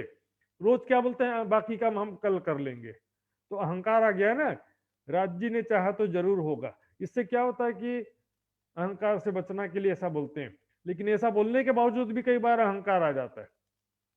जैसे पाकिस्तान क्रिकेट टीम मैच खेलना होता तो क्या बोलती है, इंशाअल्लाह ताला हम मैच जरूर जीत के रहेंगे, लेकिन कई बार हार भी जाते हैं। तो ऐसा याजुज माजुज क्या, इंशाअल्लाह ताला जो लोग ना कहें तो लोग तोड़ ना सके दीवार। जब तक इंशाअल्लाह ताला नहीं बोलेंगे कि इंशाअल्लाह ताला कल हम जरूर तोड़ लेंगे, ऐसा इंशाअल्लाह ताला शब्द बोलना भूल जाते हैं। इंशाअल्लाह ताला कैसी आखिर तब टूटती कागज में साला, जब इंशाअल्लाह ताला आखिर में कहेंगे तब जाकर के वो दीवार तोड़ पाएंगे। विचार करने की बात है सुंदर साथ जी। वो दीवार कहां पर है आज किसी को नहीं मालूम। यहाँ पर कह रहे हैं जो कयामत दिखाते जाहिर तो निशान भी करते जाहिर। यदि कयामत जाहिरी रूप से करना होता तो निशानियां भी जाहिर बताते, क्योंकि बातिनी रूप से कयामत करना है इसलिए किसी को पता चलता नहीं है। सुंदर साथ जी, इसका अर्थ मैंने आपको बता दिया और यहाँ पर लिखा भी है। सुंदर साथ जी, चौथा निशान की तरफ आगे बढ़ते हैं। चौथा निशान है पश्चिम से बिना रोशनी का सूर्य उगना। मगरिब सूरज बोलते हैं, उर्दू में पश्चिम को मगरब बोलते हैं, पूर्व को मशरिक। पूर्व दिशा को मशरिक कहते हैं, पश्चिम दिशा को मगरिब। तो क्या कहते, सूर्य जो है जिस दिन पूरब के बजाय पश्चिम से निकल जाए तो समझ लेना कयामत का समय आ गया। हम जानते हैं हमेशा सूर्य पूरब से ही निकलता, पश्चिम से कभी भी नहीं निकलता है। इसके विषय में वाणी में क्या लिखा है जरा देखेंगे। ये देखिए, सूरज मगरब का निशान है। कहिया मगरब उगसी सूरज दुनिया के दिल पर, ना ही रोशनी तिन में तब होसी बखता की। इसमें दोनों बात लिखी है कि सूर्य पूरब के बजाय पश्चिम से निकलेगा, लेकिन उसमें रोशनी नहीं होगी, उसमें रोशनी नहीं होगी, ऐसा लिखा है। कह रहे भी ऐसा, फिर ऐसा सूरज का क्या मतलब, फिर रोशन बिना सूरज कहिए ऐसे कैसे पॉसिबल है। सूरज निकले और रोशनी ना हो तब सूरज पना क्या रह गया, कहीं बिन रोशन अंधेर। बिना रोशनी का भी कभी सूर्य होता है, ये कह रहे हैं। देखिए, सूर्य उगा है भारतवर्ष में, लेकिन दुनिया वालों के लिए अंधेरा, चाहे मुसलमान हो चाहे हिंदू हो, दुनिया वालों के लिए अज्ञानता रूपी अंधेरा बना हुआ है। सूर्य उग तो गया है, ब्रह्म ज्ञान रूपी सूर्य उग गया है। तो यह सूरज होसी मगरब, यानी कि उनके जो दिलों में अज्ञानता का सूरज उगा हुआ है। सूरज ज्ञान का सूर्य यहाँ पर हिंदुस्तान में ये ब्रह्म ज्ञान इल्म लदुन्नी का सूर्य उग गया है। इमाम मेहदी जाहिर हो गए, लेकिन दुनिया वालों के लिए अभी भी अंधेरा पर्दा है। चाहे जाहिरी मुसलमान हो चाहे जाहिरी हिंदू, सबके लिए अज्ञानता बना हुआ है।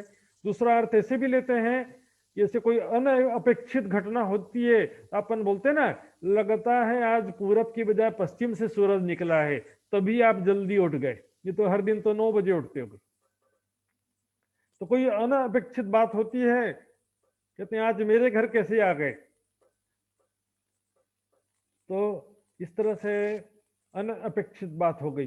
मुसलमानों के बदले हिंदुओं में आ गए वो इमाम मेहदी, प्राणनाथ जी, बुद्ध निष्कलंक स्वरूप। ब्राह्मणों के बजाय एक सामान्य क्षत्रिय में आ गए। जैसे दुनिया इंतजार कर रही थी, जैसा सोच रहे थे जाहिरी हिंदू जाहिरी मुसलमान, उसका ठीक विपरीत जो बात हो गया, इसलिए इसको कह देते हैं अनअपेक्षित बात। ये 4 निशानी हो गई सुंदर साथ जी। अब देखिए जो 3 निशानियां हैं, 5वीं, 6ठी और 7वीं, वो निशानियां क्या हैं पहले देखेंगे वाणी के हिसाब से। 4 निशानी तो हो गई है, दाबतुल अर्ज, दज्जाल, याजुज माजुज और मगरब सूरज। देखिए मोहम्मद के मोमिनो खोल दिए 4 निशान, और भी 3 कहत हों ले देखो बातुल दिलान। 3 निशानियां क्या है देखेंगे, चारों निशान एक है और देखो कहे जो 3, ईसा इमाम अशराफिल जिन खड़ा किया झंडा 3। ईसा रू अल्लाह का दोबारा आना, इमाम मेहदी का आना, अशराफिल का आना, ये 3 निशानियां हैं सुंदर साहब जी। आइए इसके विषय में विस्तार से हम समझेंगे, क्योंकि ये बात सुंदर साहब जी ईसा रू अल्लाह, इमाम मेहदी, ये सब कुरान की भविष्यवाणियां हैं, तो कुरान में क्या लिखा है ये भी जानना जरूरी है। ईसा रू अल्लाह का आना, पुनः आना, कोई नया ईसा रू अल्लाह की बात नहीं है। देखिए ईसा मसीह को ही कुरान में ईसा रूह अल्लाह कहा गया, वो सब मैं एक एक करके बताऊंगा। तो कुरान में क्या लिखा है, हजरत ईसा रूह अल्लाह मोमिन रूहों को साथ लेकर चौथे आसमान से अर्श आजम से धरती पर आएंगे, ऐसा लिखा है। दज्जाल जो सब लोगों के दिलों में इंद्रियों, ख्वाहिशों, बुराइयों के द्वारा गुमराह कर रहा है, उसको इल्मे लद्दुनी से खात्मा करके सब दुनिया को एक दिन करेंगे। अब देखेंगे ईसा रूह अल्लाह जो शब्द आया कुरान में भी आया है, और बाइबल में जो ईसा मसीह लिखा है, तो बाइबल में भी ईसा मसीह का दोबारा आने की भविष्यवाणी है, और कुरान में भी ईसा रूह अल्लाह ईसा मसीह के दोबारा आने की भविष्यवाणी है। उसको हम एक एक करके देखेंगे। पहले कुछ चुपाइयां देखते हैं वाणी में, ध्यान से सुंदर साथ जी बोलो श्री प्राणनाथ प्यारे की जय। सुंदर साथ ईसा अल्लाह सी कहे किताब फिरंगान, बाइबल में लिखा हुआ है, फिरंगान ने ईसाइयों की किताब में लिखा है कि ईसा रूह अल्लाह आएंगे। किल्ली भी तो जो यही पे खोल देसी नसरान, ईसा रूह अल्लाह दोबारा आएंगे, ईसा मसीह दोबारा आएंगे, और वो उनके हाथ में ही परमेश्वर के राज्य का अधिकार है। वो जिसे चाहेंगे वही परमेश्वर के राज्य में प्रवेश कर सकता है। अंजिल कहे ईसा बुजुर्ग आए की करती है, बाइबल कहती कि ईसा महान एक बार फिर से आएंगे। ये बाइबल का जो प्रमाण है, इसके विषय में हम कुछ प्रमाण देखते हैं।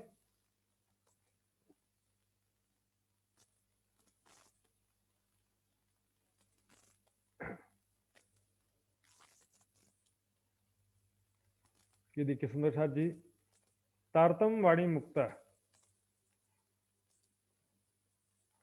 ये किताब है प्राणनाथ मिशन दिल्ली से छपी है। इसमें यही चौपाइयां देखेंगे, मैं प्रमाण क्योंकि सब जगह से दे रहा हूँ सुंदर साथ जी, ताकि आप अच्छे तरह से समझें और आपको विचार करने, एक बात में विचार कर रहे हैं, ताकि क्योंकि बोले कोई अपना मनगढ़ंत अर्थ कर रहा है। कई सुंदर साथ विद्वान भी बोलते हैं इस सेकंड कमिंग ऑफ क्राइस्ट नहीं है, या ईसा मसीह या ईसा रूह अल्लाह का दोबारा आना नहीं है, सेकंड क्राइस्ट विल कम, ऐसा अर्थ करते हैं कि सेकंड क्राइस्ट आएगा, लिखा है बाइबल कुरान में।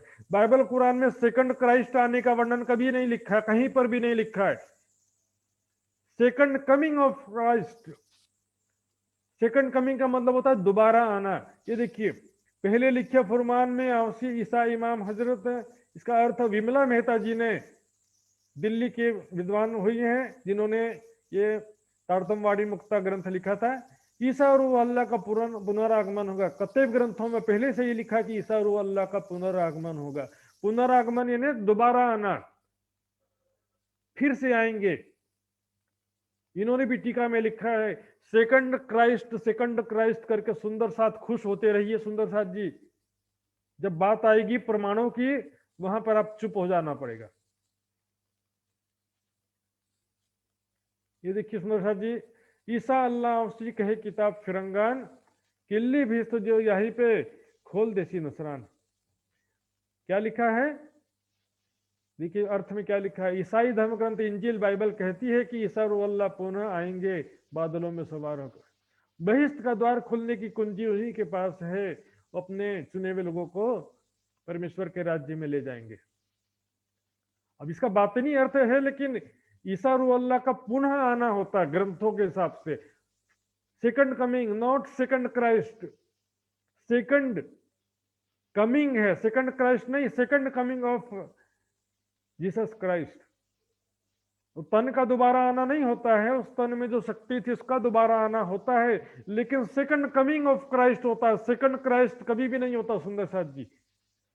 एक एक चीज शांति से देखेंगे, कोई जल्दी नहीं है। ये देखिए, ये देखिए बाइबल में लिखा है ईसा मसीह दोबारा बादलों में आएंगे, दोबारा फिर से आएंगे और आसमान से राज्य करेंगे। बादलों में आने का मतलब क्या है मैं अभी बताऊंगा, अभी जल्दबाजी नहीं है, मैं यहां पर बस ये बता रहा हूं कि दोबारा आएंगे, यहां पर बता रहा हूं मैं। फिर से देखिए,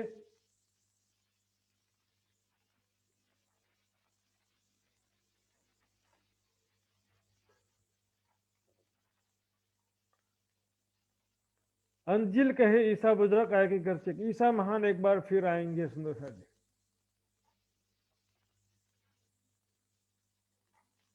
इस तरह से सुंदर सा जी बहुत सारी चुपाइयां हैं, और भी चुपाइयां मैं आपको बताने जा रहा हूं, कोई जल्दबाजी नहीं। सुंदर सा जी आराम से देखेंगे एक एक करके।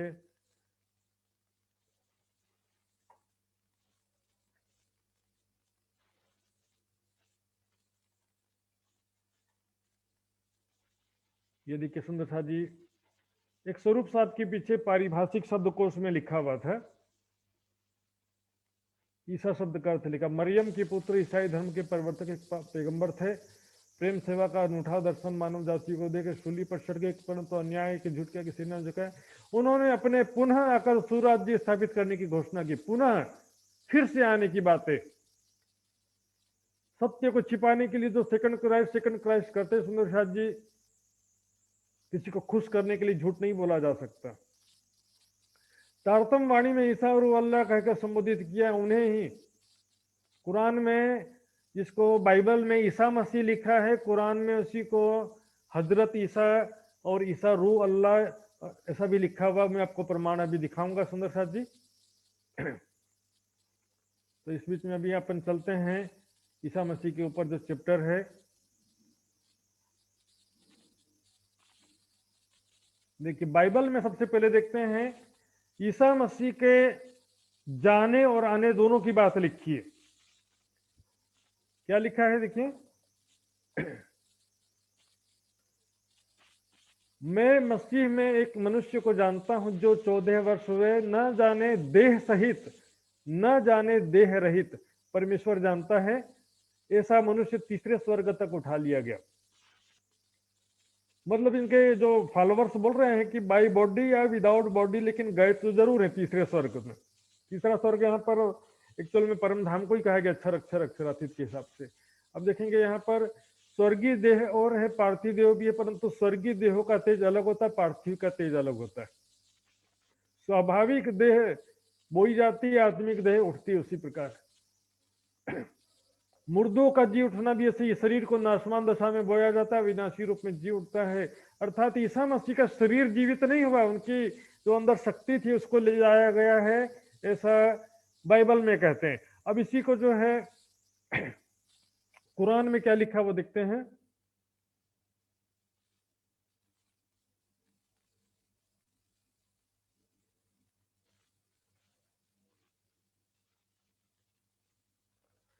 सॉरी सुंदर जी, थोड़ा सा आगे पीछे करना पड़ रहा है।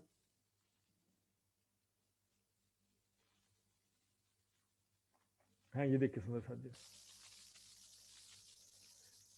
कुरान के सूरह 4 है, सूरह निशा 157 158 आयत वर्सेस में कहा गया है कि यहूदी ऐसा समझते हैं कि उन्होंने ईसा मसीह ईसा बिन मरियम, बिन का मतलब होता है बेटा, मरियम के बेटा ईसा मसीह को उन्होंने कत्ल कर दिया है, ऐसा सोचते हैं यहूदी लोग, क्योंकि यहूदियों ने उनको क्रूस पे चढ़ाया था। हालांकि उन्होंने उसका कत्ल नहीं किया, ना सूली पर चढ़ाया, बल्कि खुदा ने उनको क्या किया, क्रूस पे चढ़ाने से पहले खुदा ने ईसा मसीह को चौथे आसमान में उठा लिया। समझिए सुंदर जी, बाइबल की मान्यता के अनुसार, ईसाइयों की मान्यता के अनुसार ईसा मसीह को क्रूस पे चढ़ाया गया था, वो मर गए थे, 3 दिन बाद पुनः जीवित हुए और उसके बाद वो स्वर्ग यानी तीसरे स्वर्ग में चले गए। लेकिन कुरान क्या कहता है कि क्रूस पे चढ़ाने से पहले ही उनको खुदा ने उठा लिया। तफसीर हुसैनी में इसी सूरह के आयत की व्याख्या में लिखा है, उठाया उस ईसा को उस खुदा ने और महल करामात पर ले गया। खुदा जो औलिया गालिब विजेता बीच उस चीज के जो चाहता है वो हजरत ईसा को उठा लेना और यहूदी इंतकाम देना। हजरत ईसा को उठा लिया। अब देखिए दोबारा आने के विषय में भविष्यवाणी हम देखेंगे सबसे पहले बाइबल में उठा लिया ना, खुदा स्वर्ग में चले गए और उसने क्या कहा कि मैं दोबारा आऊंगा कहा। यीशु ने उनके पास आकर कहा, स्वर्ग और पृथ्वी का सारा अधिकार मुझे दिया गया है, देखो मैं जगत के अंत तक सदैव तुम्हारे संग हूं। यीशु ने कहा, मार्ग और सच्चाई और जीवन में ही हूं, बिना मेरे कोई पिता तक नहीं पहुंच सकता है। जाने से पहले उन्होंने कहा था, मैं जाता हूं और तुम्हारे पास फिर आता हूं, यदि मुझसे प्रेम रखते तो इस बात से आनंदित होते कि मैं पिता यानी परमेश्वर के पास जाता हूं। उसने कहा, जी जाने से पहले का सारा अधिकार मेरे पास में है। यही चौपाई अभी मैंने बताया था, अंजिल कहे ईसा बुजुर्ग आए के करसी हक। बाइबल कहती है कि ईसा मसीह दोबारा आएंगे और सबको मुक्ति देंगे। और मैंने दूसरी चौपाई बताया था, ईसा अल्लाह आवसी कहे किताब फिरंगान, किल्ली भी तो जो यहीं पे खोल देसी नसर ने चौपाई मैंने आपको बताया था सुंदर शाह जी। आप चाहें तो ये चौपाई फिर से देख सकते हैं। कहाँ था वो, यहाँ पर ये देखिए, ईशा अल्लाह औसी कहे किताब फिरंगान, किल्ली भी तो जो यहीं पे खोल देसी नसर। ये जो सारा अधिकार उनके हाथ में रहेगा, वाणी में भी इसका पुष्टि कहा गया किया गया है। आगे देखते हैं, वो कहते हैं कि मुझे तुमसे बहुत सी बातें कहनी है। उस समय जो उनके फॉलोवर थे उनको कहा कि मुझे तुमसे बहुत सी बातें कहनी है, पर तुम अभी उसे सहन नहीं कर सकते। वही बात है, सेम टू सेम बात है सुंदर साथ जी। हकीकत और मार्फत, हकीकत की बातें कुछ संकेतों में लिखा, और बहुत सारी बातें हैं जो परम धाम के विषय में, अर्श आजम, सुप्रीम हिवन के बारे में जो भी तुम सहन नहीं कर सकते हो, कह रहे अभी नहीं समझ सकते तुम। जैसे मोहम्मद साहब ने छिपाया था, वैसे ईसा मसीह ने भी दुनिया से वो सब बातें छिपाया। कहते कि अभी तो मैं तुमसे दृष्टांतों में कहता हूं, पर वो समय आएगा जब मैं तुम्हें दृष्टांतों में नहीं कहूंगा, पर स्पष्ट करके एक एक बातें पिता ने परमेश्वर राज्य के बारे में बताऊंगा। फिर क्या उन्होंने पूछा कि वो समय कब आएगा, कि उन समय और कालों को जानना जिनको पिता ने अपने अधिकार में रखा, तुम्हारा काम नहीं। पिता ने, सुंदर साहब जी मैंने बताया था, पिता इसलिए नॉट बाई पति पत्नी बच्चे जैसे नहीं कहा, क्योंकि परमेश्वर के अंग रूप होने से ब्रह्म सृष्टि को भी परमेश्वर की संतान का है बाइबल में, सुंदर साथ को भी परमेश्वर की संतान का। उसमें कोई समझने के लिए कहा गया है, उनको अंगना या पत्नी वहां पर तो नहीं कह सकते थे, या सखिया दुनिया वाले समझने योग्य होते तो फिर सखी सखिया है ऐसा कह देते, लेकिन वहां समझने वाला कौन था। अब देखेंगे बाइबल में जो प्रमाण लिखा है दोबारा आने के विषय में, मनुष्य के पुत्र का चिन्ह आकाश में दिखाई देगा, पृथ्वी के सब कुलों के लोग छाती पीटेंगे, मनुष्य के पुत्र को बड़ी सामर्थ्य और ऐश्वर्य के साथ आकाश के बादलों पर आते देखेंगे। आकाश में बादलों में सवार होकर के आएंगे लिखा है। सुंदर साथ जी देखिए, बादलों के ऊपर जब हवाई जहाज चलता है ना, तो हवाई जहाज नीचे वालों को हवाई जहाज दिखाई नहीं देता, और हवाई जहाज में जो बैठे होते हैं उनको नीचे वाले दिखाई नहीं देते। बादलों में आएंगे तो हमको पता कैसे चलेगा दुनिया वालों को कौन आया है। बादलों पे सवार होने का मतलब है कि दुनिया वालों को पता नहीं चलेगा कि वो आ चुके हैं, और बड़ी सामर्थ्य के साथ में आएंगे। बड़ी सामर्थ्य ने मोर पावर, पांचों शक्तियों के साथ में आएंगे। और क्या करेंगे, वो अपने दूतों को भेजेगा और आकाश के इस छोर से उस छोर तक चारों दिशा से उसके चुने हुओं को इकट्ठा करेंगे। चूजन पर्सन, ब्रह्म सृष्टि को इकट्ठा करेंगे वो जब आएंगे। तो मनुष्य के पुत्र ईसा मसीह को कहा गया, सुंदर साथी, परमेश्वर आएगा, गॉड आएगा, ऐसा कहीं पर नहीं है, ना बाइबल में है, ना कुरान में है, ना वाणी में है। परमात्मा कभी भी स्वयं नहीं आ सकता संसार में, उसकी शक्ति ही यहां पर आती है। चुने वो को इकट्ठा करेंगे, कर रहे हैं आज, हैप्पी क्रिसमस मना रहे हैं, लेकिन उनको भी पता नहीं कि दोबारा आ चुके हैं, पता ही नहीं है। वो पहले वाले बस शरीर को पकड़ के क्रिसमस मना रहे हैं सुंदर साथ जी। उनका सेकंड कमिंग ऑफ क्राइस्ट के बारे में पहचान हो जाए तो उनका क्रिसमस का सुख आनंद और ज्यादा बढ़ जाता है। इंतजार कर रहे हैं सुंदर साथ। ईसाइयों में बहुत सारे भाई हैं जो आज भी इंतजार कर रहे हैं कि ईसा मसीह कब आएंगे, हमको कब वो लेकर के जाएंगे। ऐसे भी जो सच्चे दिल वाले भी लोग हिंदुओं में भी होते हैं, तो मुसलमानों में भी होते हैं, ईसाइयों में भी होते हैं। देखिए, मनुष्य का पुत्र अपने स्वर्ग दूतों के साथ, स्वर्गदूत मतलब ये स्वर्ग की बात नहीं है, फरिश्तों के साथ, शक्तियों के साथ है, पिता की महिमा में, अर्थात परमात्मा का नाम धर के आएगा और हर एक को उसके कामों के अनुसार प्रतिफल देगा। सुंदर साथी, रूह अल्लाह इलम लेकर के कहलावे खुदाए, ये तो बाइबल का प्रमाण है सुंदर साथी। जागते रहो, तुम नहीं जानते कि वो तुम्हारा प्रभु ईसा मसीह किस दिन आएगा। तुम भी तैयार हो, जिस घड़ी के विषय में तुम सोचते नहीं हो उस घड़ी मनुष्य का पुत्र आ जाएगा। मनुष्य का पुत्र मतलब ईसा मसीह की बात है यहाँ पे। अब एक दो जो प्रमाण सुंदर साथ जी ध्यान से सुनेंगे जरा, जो कि सुंदर साथ जी सुनते हैं लेकिन गलत अर्थ लगाते हैं। बोलो श्री प्राणनाथ प्यारे की जय। कंसंट्रेट सुंदर साथ जी, इधर उधर ध्यान मत दीजिए, फिर बाद में फिर ये मैटर जो है आपको समझ में नहीं आएगा फिर। For yourselves know perfectly that the day of Lord so cometh as a thief in the night. परमेश्वर का दिन रात्रि में चोर की भांति आता है, ऐसा अर्थ करते हैं। लेकिन यहाँ पर परमेश्वर का दिन नहीं है सुंदर साथ जी, प्रभु यीशु मसीह का दिन रात्रि में चोर की भांति आता है। The day of Lord, Lord शब्द बाइबल में ईसा मसीह के लिए प्रयोग किया गया है और परमात्मा के लिए गॉड शब्द प्रयोग किया, गॉड। ये देखिए नीचे के एक ही वर्सेस में देखिए, for the lord himself descend from the heaven with a shout, with the voice of the archangel, and with the trump of God, and the dead in Christ shall rise first. देखिए सुंदर साथ, यहाँ पर Lord शब्द भी है इसी versus में, इसी वर्सेस में गॉड शब्द भी है। ये भी जो है देखिए क्या बोलते हैं हिंदी में, थिसैलोनियंस, ये वर्ष एक ही जो है किताब की बातें हैं और वर्सेस भी जो ऊपर नीचे हैं। यहाँ पर लॉर्ड शब्द देखिए, बोलेंगे Lord himself come down from the haven, यानी कि राज्य महाराज परम धाम से स्वयं आएंगे, ऐसा अर्थ कर देते हैं कई विद्वान, जबकि ये नहीं है अर्थ सुंदर सजिया। लॉर्ड शब्द जो जीसस क्राइस्ट के यीशु मसीह के लिए प्रयोग हुआ है और गॉड शब्द नीचे परमात्मा के लिए हुआ। देखिए प्रभु यीशु आप ही स्वर्ग से उतरेगा, उस समय तेज आवाज और प्रधान दूत यानी जो विशेष जो शक्तियां हैं उसके साथ में आएगा, उसका शब्द है ब्रह्म ज्ञान के शब्द सुनाई देंगे और परमेश्वर की तुर ही फूकी जाएगी जो मसीह में मेरे पहले जी उठेंगे। तो यहाँ पर परमेश्वर शब्द परमात्मा के लिए, परमेश्वर के लिए गॉड शब्द प्रयोग हुआ है और लॉर्ड शब्द ईसा मसीह के लिए प्रयोग हुआ है। वो नीचे के वर्ष से एकदम स्पष्ट हो जाएगा। देखिए ये भी एक थिस्सलुनीकिया का ही सेम, दो ये भी जो देखा था हमने चौथे नंबर का था, ये तीसरे नंबर का प्रकरण है, चैप्टर है, और ये चौथे नंबर का चैप्टर था। इसमें एकदम क्लियर कर दिया है, to the end he may establish your hearts unblameable in holiness before God, even our Father, at the coming of our Lord Jesus Christ with all his saints. इधर क्या कहा था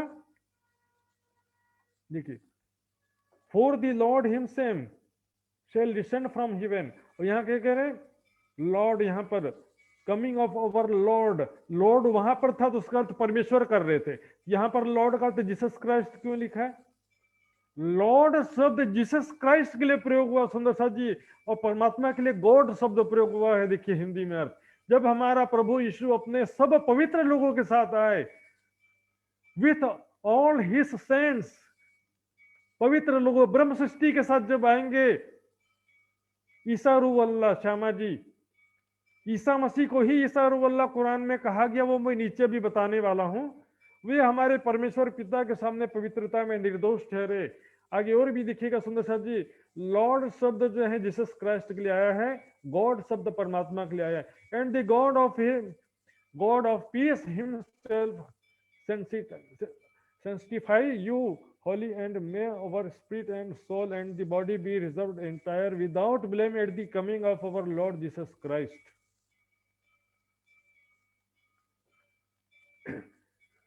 देखिए सुनो, यहाँ पर गॉड किसके लिए कहा गया खुद विचार कर लेना, ये मैं बाद में रख दूंगा अपने व्हाट्सएप ग्रुप में, आप खुद ही देख लेना।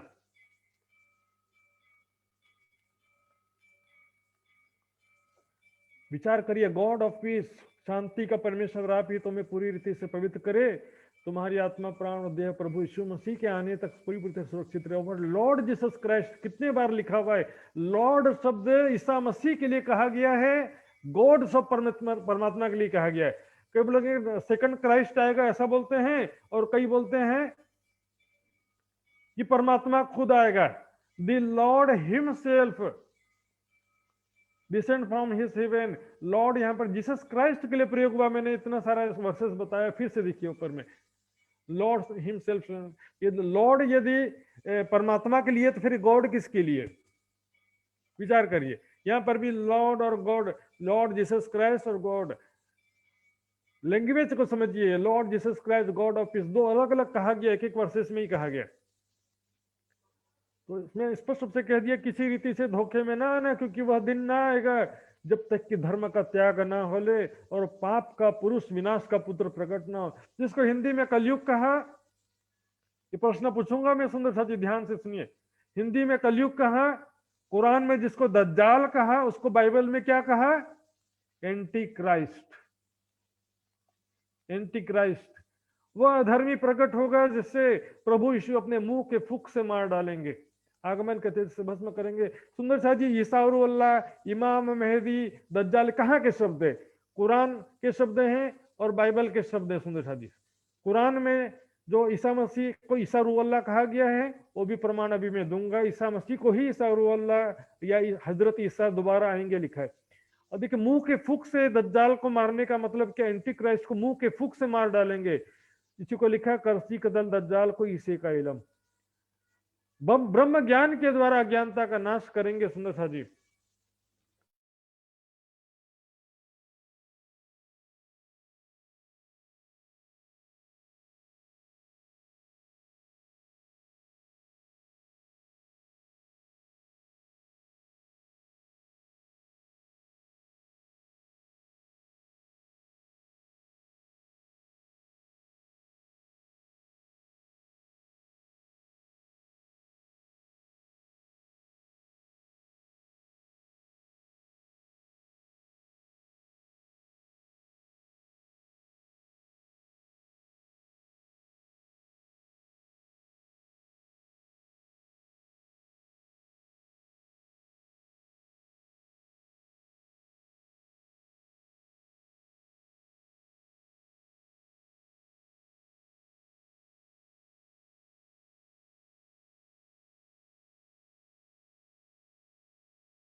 यार सुंदर साहब जी, 1 मिनट जरा, बस 1 मिनट लगेगा, कृपया करके थोड़ा इंतजार करेंगे।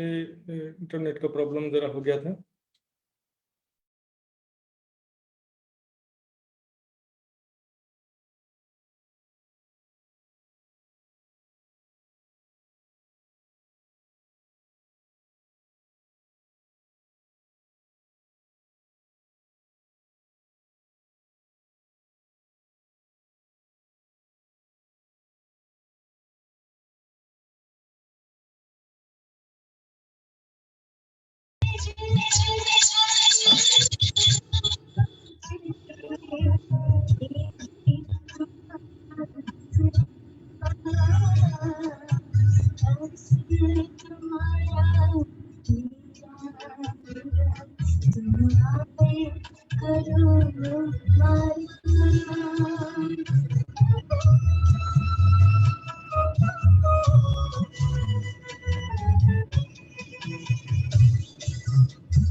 बोलो श्री प्राणनाथ प्यारे की जय।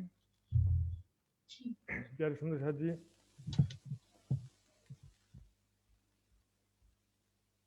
आइए हम वापस चलते हैं जहाँ पर थे।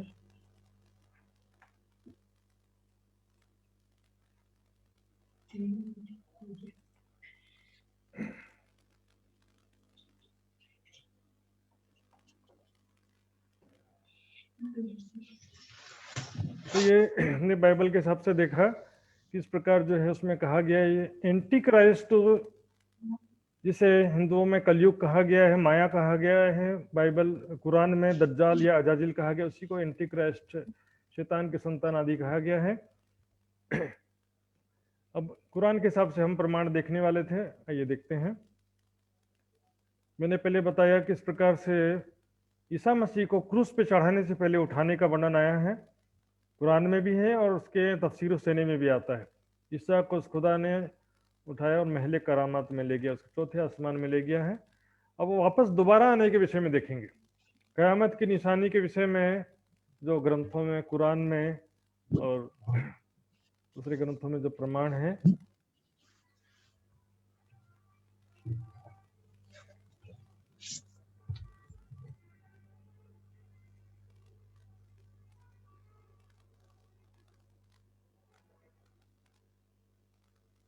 ये देखिए सुंदर जी, सूरह निशा तफसीर हुसैनी में लिखा है, सॉरी सूरह ज़ुखरूफ है, कुरान का ये वर्सेस है, तफसीर हुसैनी का नहीं है। 43 नंबर का सूरह 57-61 में देखेंगे। और जब ईसा इब्ने मरियम की मिसाल बयान की गई तो यकायक तुम्हारी कौम खुशी के मारे चिल्लाने लगी, बेशक वह ईसा इब्ने मरियम क़यामत की एक निशानी है, तो तुम हरगिज उसमें शक मत करो। इब्ने मरियम का मतलब होता है मरियम का बेटा ईसा, है ना। ईसा, हजरत ईसा या ईसा इब्ने मरियम क़यामत की निशानी है, मतलब वो क़यामत के समय दोबारा आएंगे। अब इसी की व्याख्या जो है तफसीर हुसैनी में देखेंगे, कुरान और तफसीर हुसैनी दोनों तरफ से मैं बता रहा हूँ। ईसा और अल्लाह के आने की निशानियां बेशक अलैहि इल्म है साइद के वास्ते, यानी उसके सबब से जानोगे कि क़यामत नज़दीक है। अर्थात ईसा अलैहि सलाम जब आएंगे तो उसे पता चलेगा कि क़यामत का समय नज़दीक है। जिसको बाइबल में ईसा मसीह लिखा उसको ही कुरान में ईसा अलैहि सलाम, हजरत ईसा, ईसा रूहल्लाह आदि सब कुरान और तफसीर हुसैनी में ईसा मसीह के लिए ही लिखा है और उसी का वाणी में रेफरेंस दिया है। इस वास्ते की क़यामत की अलामत में से एक है हजरत ईसा का उतरना। जब अहले ज़मीन पर दज्जाल का तसद्दुत हो जाएगा तो दमिश्क के पूर्व तरफ के किनारे मुनादी बेजा के करीब उतरेंगे। खुदा ने आकाश में जो उठा लिया था उसको, तो वो दोबारा जो है दमिश्क के मस्जिद में जो मीनार होते हैं ना, मीनार, एक तो मस्जिद होता है बाजू में एक लंबा सा ऊंचा पतला सा ऊंचा सा बिल्डिंग होता है जिसको मीनार बोलते हैं। तो मीनार में क्योंकि ज्यादा ऊंचा होता तो आकाश से पहले मीनार में उतरेंगे, फिर मीनार से नीचे आएंगे। ये जाहिरी रूप से ऐसा वर्णन आता है। तो इसी विषय में हम देखते हैं सूरह निशा में क्या लिखा है, किताब वालों अपने दीन में ज्यादती ना करो, अल्लाह पर ना को मगर सच कि मसीह मरियम का बेटा अल्लाह का रसूल है, वो अल्लाह का बेटा नहीं है, अल्लाह का रसूल है वो। कुरान में ईसा मसीह को परमेश्वर खुदा का बेटा ना कह करके खुदा का रसूल कहा गया है। और एक कलीमा उसका एक कलिमा है, मरियम की तरफ जिसे भेजा था, और उसकी एक रूह है। अर्थात ईसा मसीह जो है अल्लाह का बेटा नहीं, अल्लाह का रसूल है, एक कलमा है और उसकी एक रूह है। तीनों बात कहा जा रहा है यहाँ पर। अर्थात ईसा मसीह जो है वो खुदा की एक रूह है। अब इसी की व्याख्या देखिए, सूरह निसा जो तफसीर हुसैनी के अनमोल मोती में भी मैं अभी आपको दिखाऊंगा, पहले यहाँ देख लेते हैं। ईसा साहिब रूह है, और वो रूह जो हक ताला से रास्ता सादर असबाब सादर हुई। ईसा मसीह के विषय में कह रहे हैं साहिब रूह है ईसा मसीह। और कह रहे मत कहो कि तीन खुदा है, यानी पिता पुत्र पवित्र आत्मा, तीन खुदा मत कहो, एक ही खुदा है। मतलब परमेश्वर, बीच में आने वाली जो शक्ति है पवित्र आत्मा और ईसा मसीह, तीन परमेश्वर नहीं, एक ही परमेश्वर है। अल्लाह, ईसा, मरियम और बाद नसार इस बात पर थे कि तीन चीजों पर इबारत है, तीनों पूजनीय, ऐसा कहते थे। कह रहे हैं नीचे देखिए, हक ताला ने कहा, ध्यान से इसको पढ़िए, हक ताला ने कहा कि बाद ईसा रूह अल्लाह हक का बेटा नहीं, रूह है। ये तफसीर हुसैनी के अनमोल मोती में भी लिखा है, तफसीर हुसैनी के वर्डिंग है। इसी को वाणी में छुपाई कहती, हजरत ईसा रूह अल्लाह नाम, सोई कहूंगी जो कहिया अल्लाह कलाम। अब ये चीज मैं आपको दिखाने जा रहा हूं तफसीर हुसैनी से।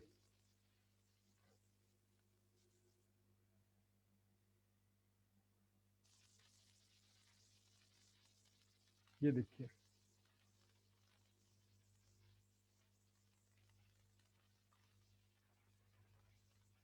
क्योंकि इसमें साथ ये देखिए, क्योंकि बेटा होने नहीं होने का प्रसंग बाइबल से रिलेटेड है। ईसाई लोग क्या करते हैं, बाइबल के अनुसार कहते हैं कि ईसा मसीह परमेश्वर की संतान है। तो संतान कैसे शब्द पकड़ लिया, रटते रहते। संतान का मतलब उसका बेटे जैसा संतान नहीं है। जैसे ब्रह्म सृष्टि को भी परमेश्वर की संतान का है तो बेटे नहीं हो जाते वो। ईसा रूह अल्लाह का बेटा नहीं है, रूह है। यहाँ पर ईसा मसीह के लिए ही कहा जा रहा है। आइए सुंदर जी और देखते हैं थोड़ा सा, ये ईसा मसीह का चैप्टर पूरा कर देते हैं, बस इतना। अब हदीसों में देखिए क्या लिखा है। अल्लाह के रसूल सल्लल्लाहु अलैहि वसल्लम ने इरशाद फरमाया, उस जात की कसम जिसके कब्जे में मेरी जान है, जरूर वह वक्त आने वाला कि तुम में ईसा बिन मरियम हाकिम व आदिल बन के उतरेंगे।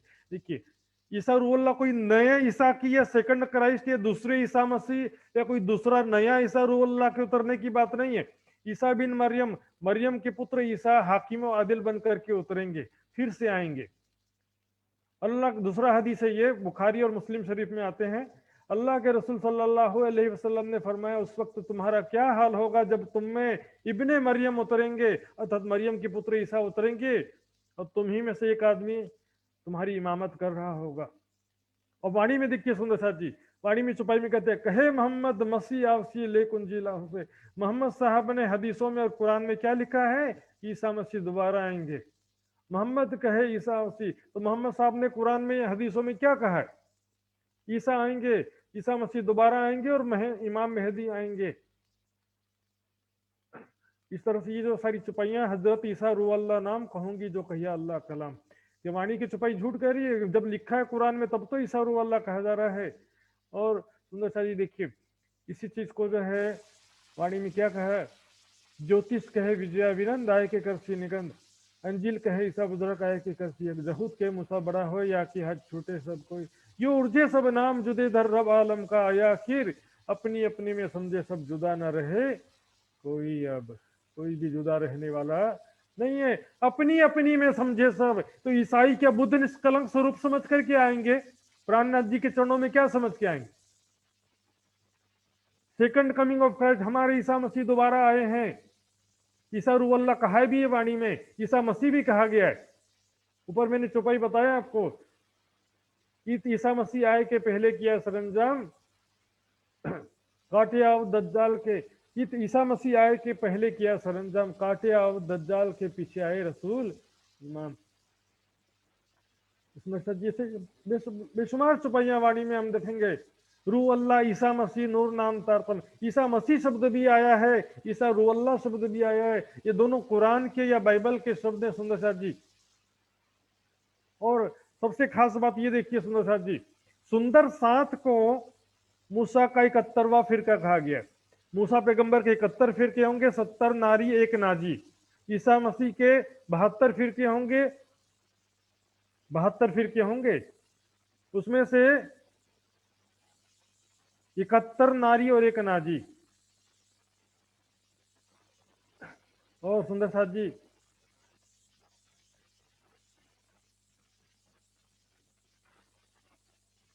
मैं आपको कुछ चौपाइयां दिखाने वाला हूं।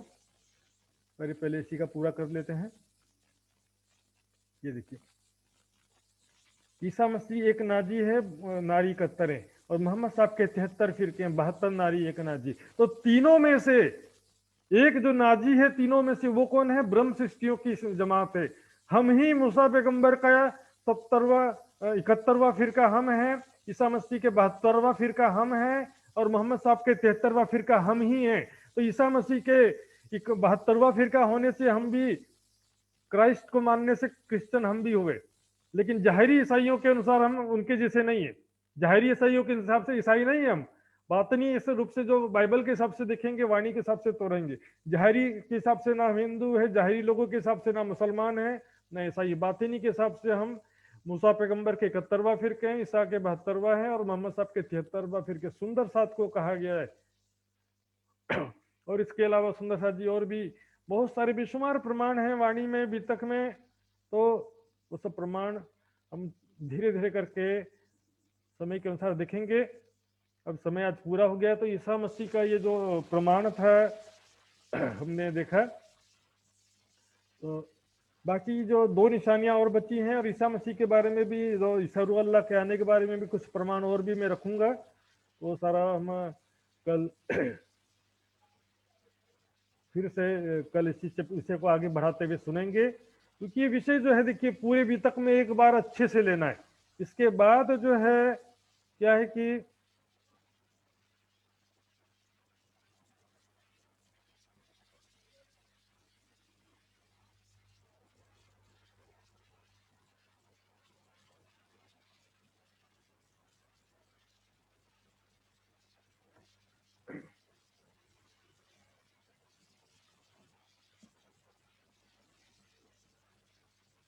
ये देखिए, हकीकत क़यामत की और पहचान इमाम हजरत ईसा आइया हकीकत दीन इस्लाम। इस चुपाई के हिसाब से सुंदर साहब जी, मेरा बताने का विशेष यही था कि दूसरे ईसा या दूसरे ईसा रूह अल्लाह के आने के वर्णन नहीं है। बाइबल के हिसाब से ईसा मसीह के दोबारा आने का वर्णन है। कुरान में भी जो है ईसा रूह अल्लाह ईसा मसीह को ही कहा गया है, और उनके दोबारा आने का वर्णन है। और मैंने विमला मेहता जी के भी टीका दिखाया, और अब विद्वानों से भी विचार विमर्श कर सकते हैं विषय में, लेकिन अपने विवेक से विचार करिएगा। सारा प्रमाण जो मैंने बताया है रखूंगा। आगे जो है इमाम मेहदी और अशराफिल के दो निशानियां बचती हैं, और इस विषय में बहुत सारे प्रमाण जो आज रह गए हैं वो भी कल मैं दोबारा लूंगा सुंदर साथ जी। तो आइए, इस समय पूरा हो गया, इसलिए चौपाई दोहराते हैं। बोलो श्री प्राणनाथ प्यारे की जय। जय। हकीकत कयामत की हकीकत क़यामत की और पहचान इमाम और पहचान इमाम हजरत ईसा आया हजरत ईसा आया हकीकत दीन इस्लाम हकीकत दीन इस्लाम हकीकत दीन इस्लाम। तो बोलो श्री प्राणनाथ प्यारे की जय। प्रणाम जी सुंदर साथ जी। तो इस प्रकार यहाँ पे कयामत की निशानियों के विषय में आज विस्तृत रूप से चर्चा हुआ, और जो योजना बनाया था कि 5 रुक का लिखित रूप में प्रश्न के रूप में 5 चिट्ठी भिजवाया जाएगा, और उसके जवाब लिखित रूप में मांगा जाएगा, चाहे हाँ बोलो चाहे ना बोलो। क्योंकि काजी मौलवी हाँ में जवाब देने से भी कतराते हैं और ना भी नहीं बोल पाते हैं। तो लिखित रूप में जवाब लेंगे तो एक प्रमाण भी हो जाएगा, इसलिए ऐसा योजना बनाया था हमने। और भी कयामत की 5 निशानियां भी देखी, दाबतुल अर्ज, दज्जाल, और याजुज माजुज, और मगरब सूरज का निशान, और ईसा रूह अल्लाह का दोबारा आने का जो निशान है, कुरान और बाइबल के प्रमाण भी हमने देखा। और बहुत सारी चीजें इसमें अभी बाकी हैं, वो भी हम कल देखेंगे। तो आइए सुंदर साथ जी, इस विषय में जितना मैंने आज बताया है उस विषय में किसी को पूछना है सुंदर साथ जी, कोई संशय हो तो पूछ सकते हैं।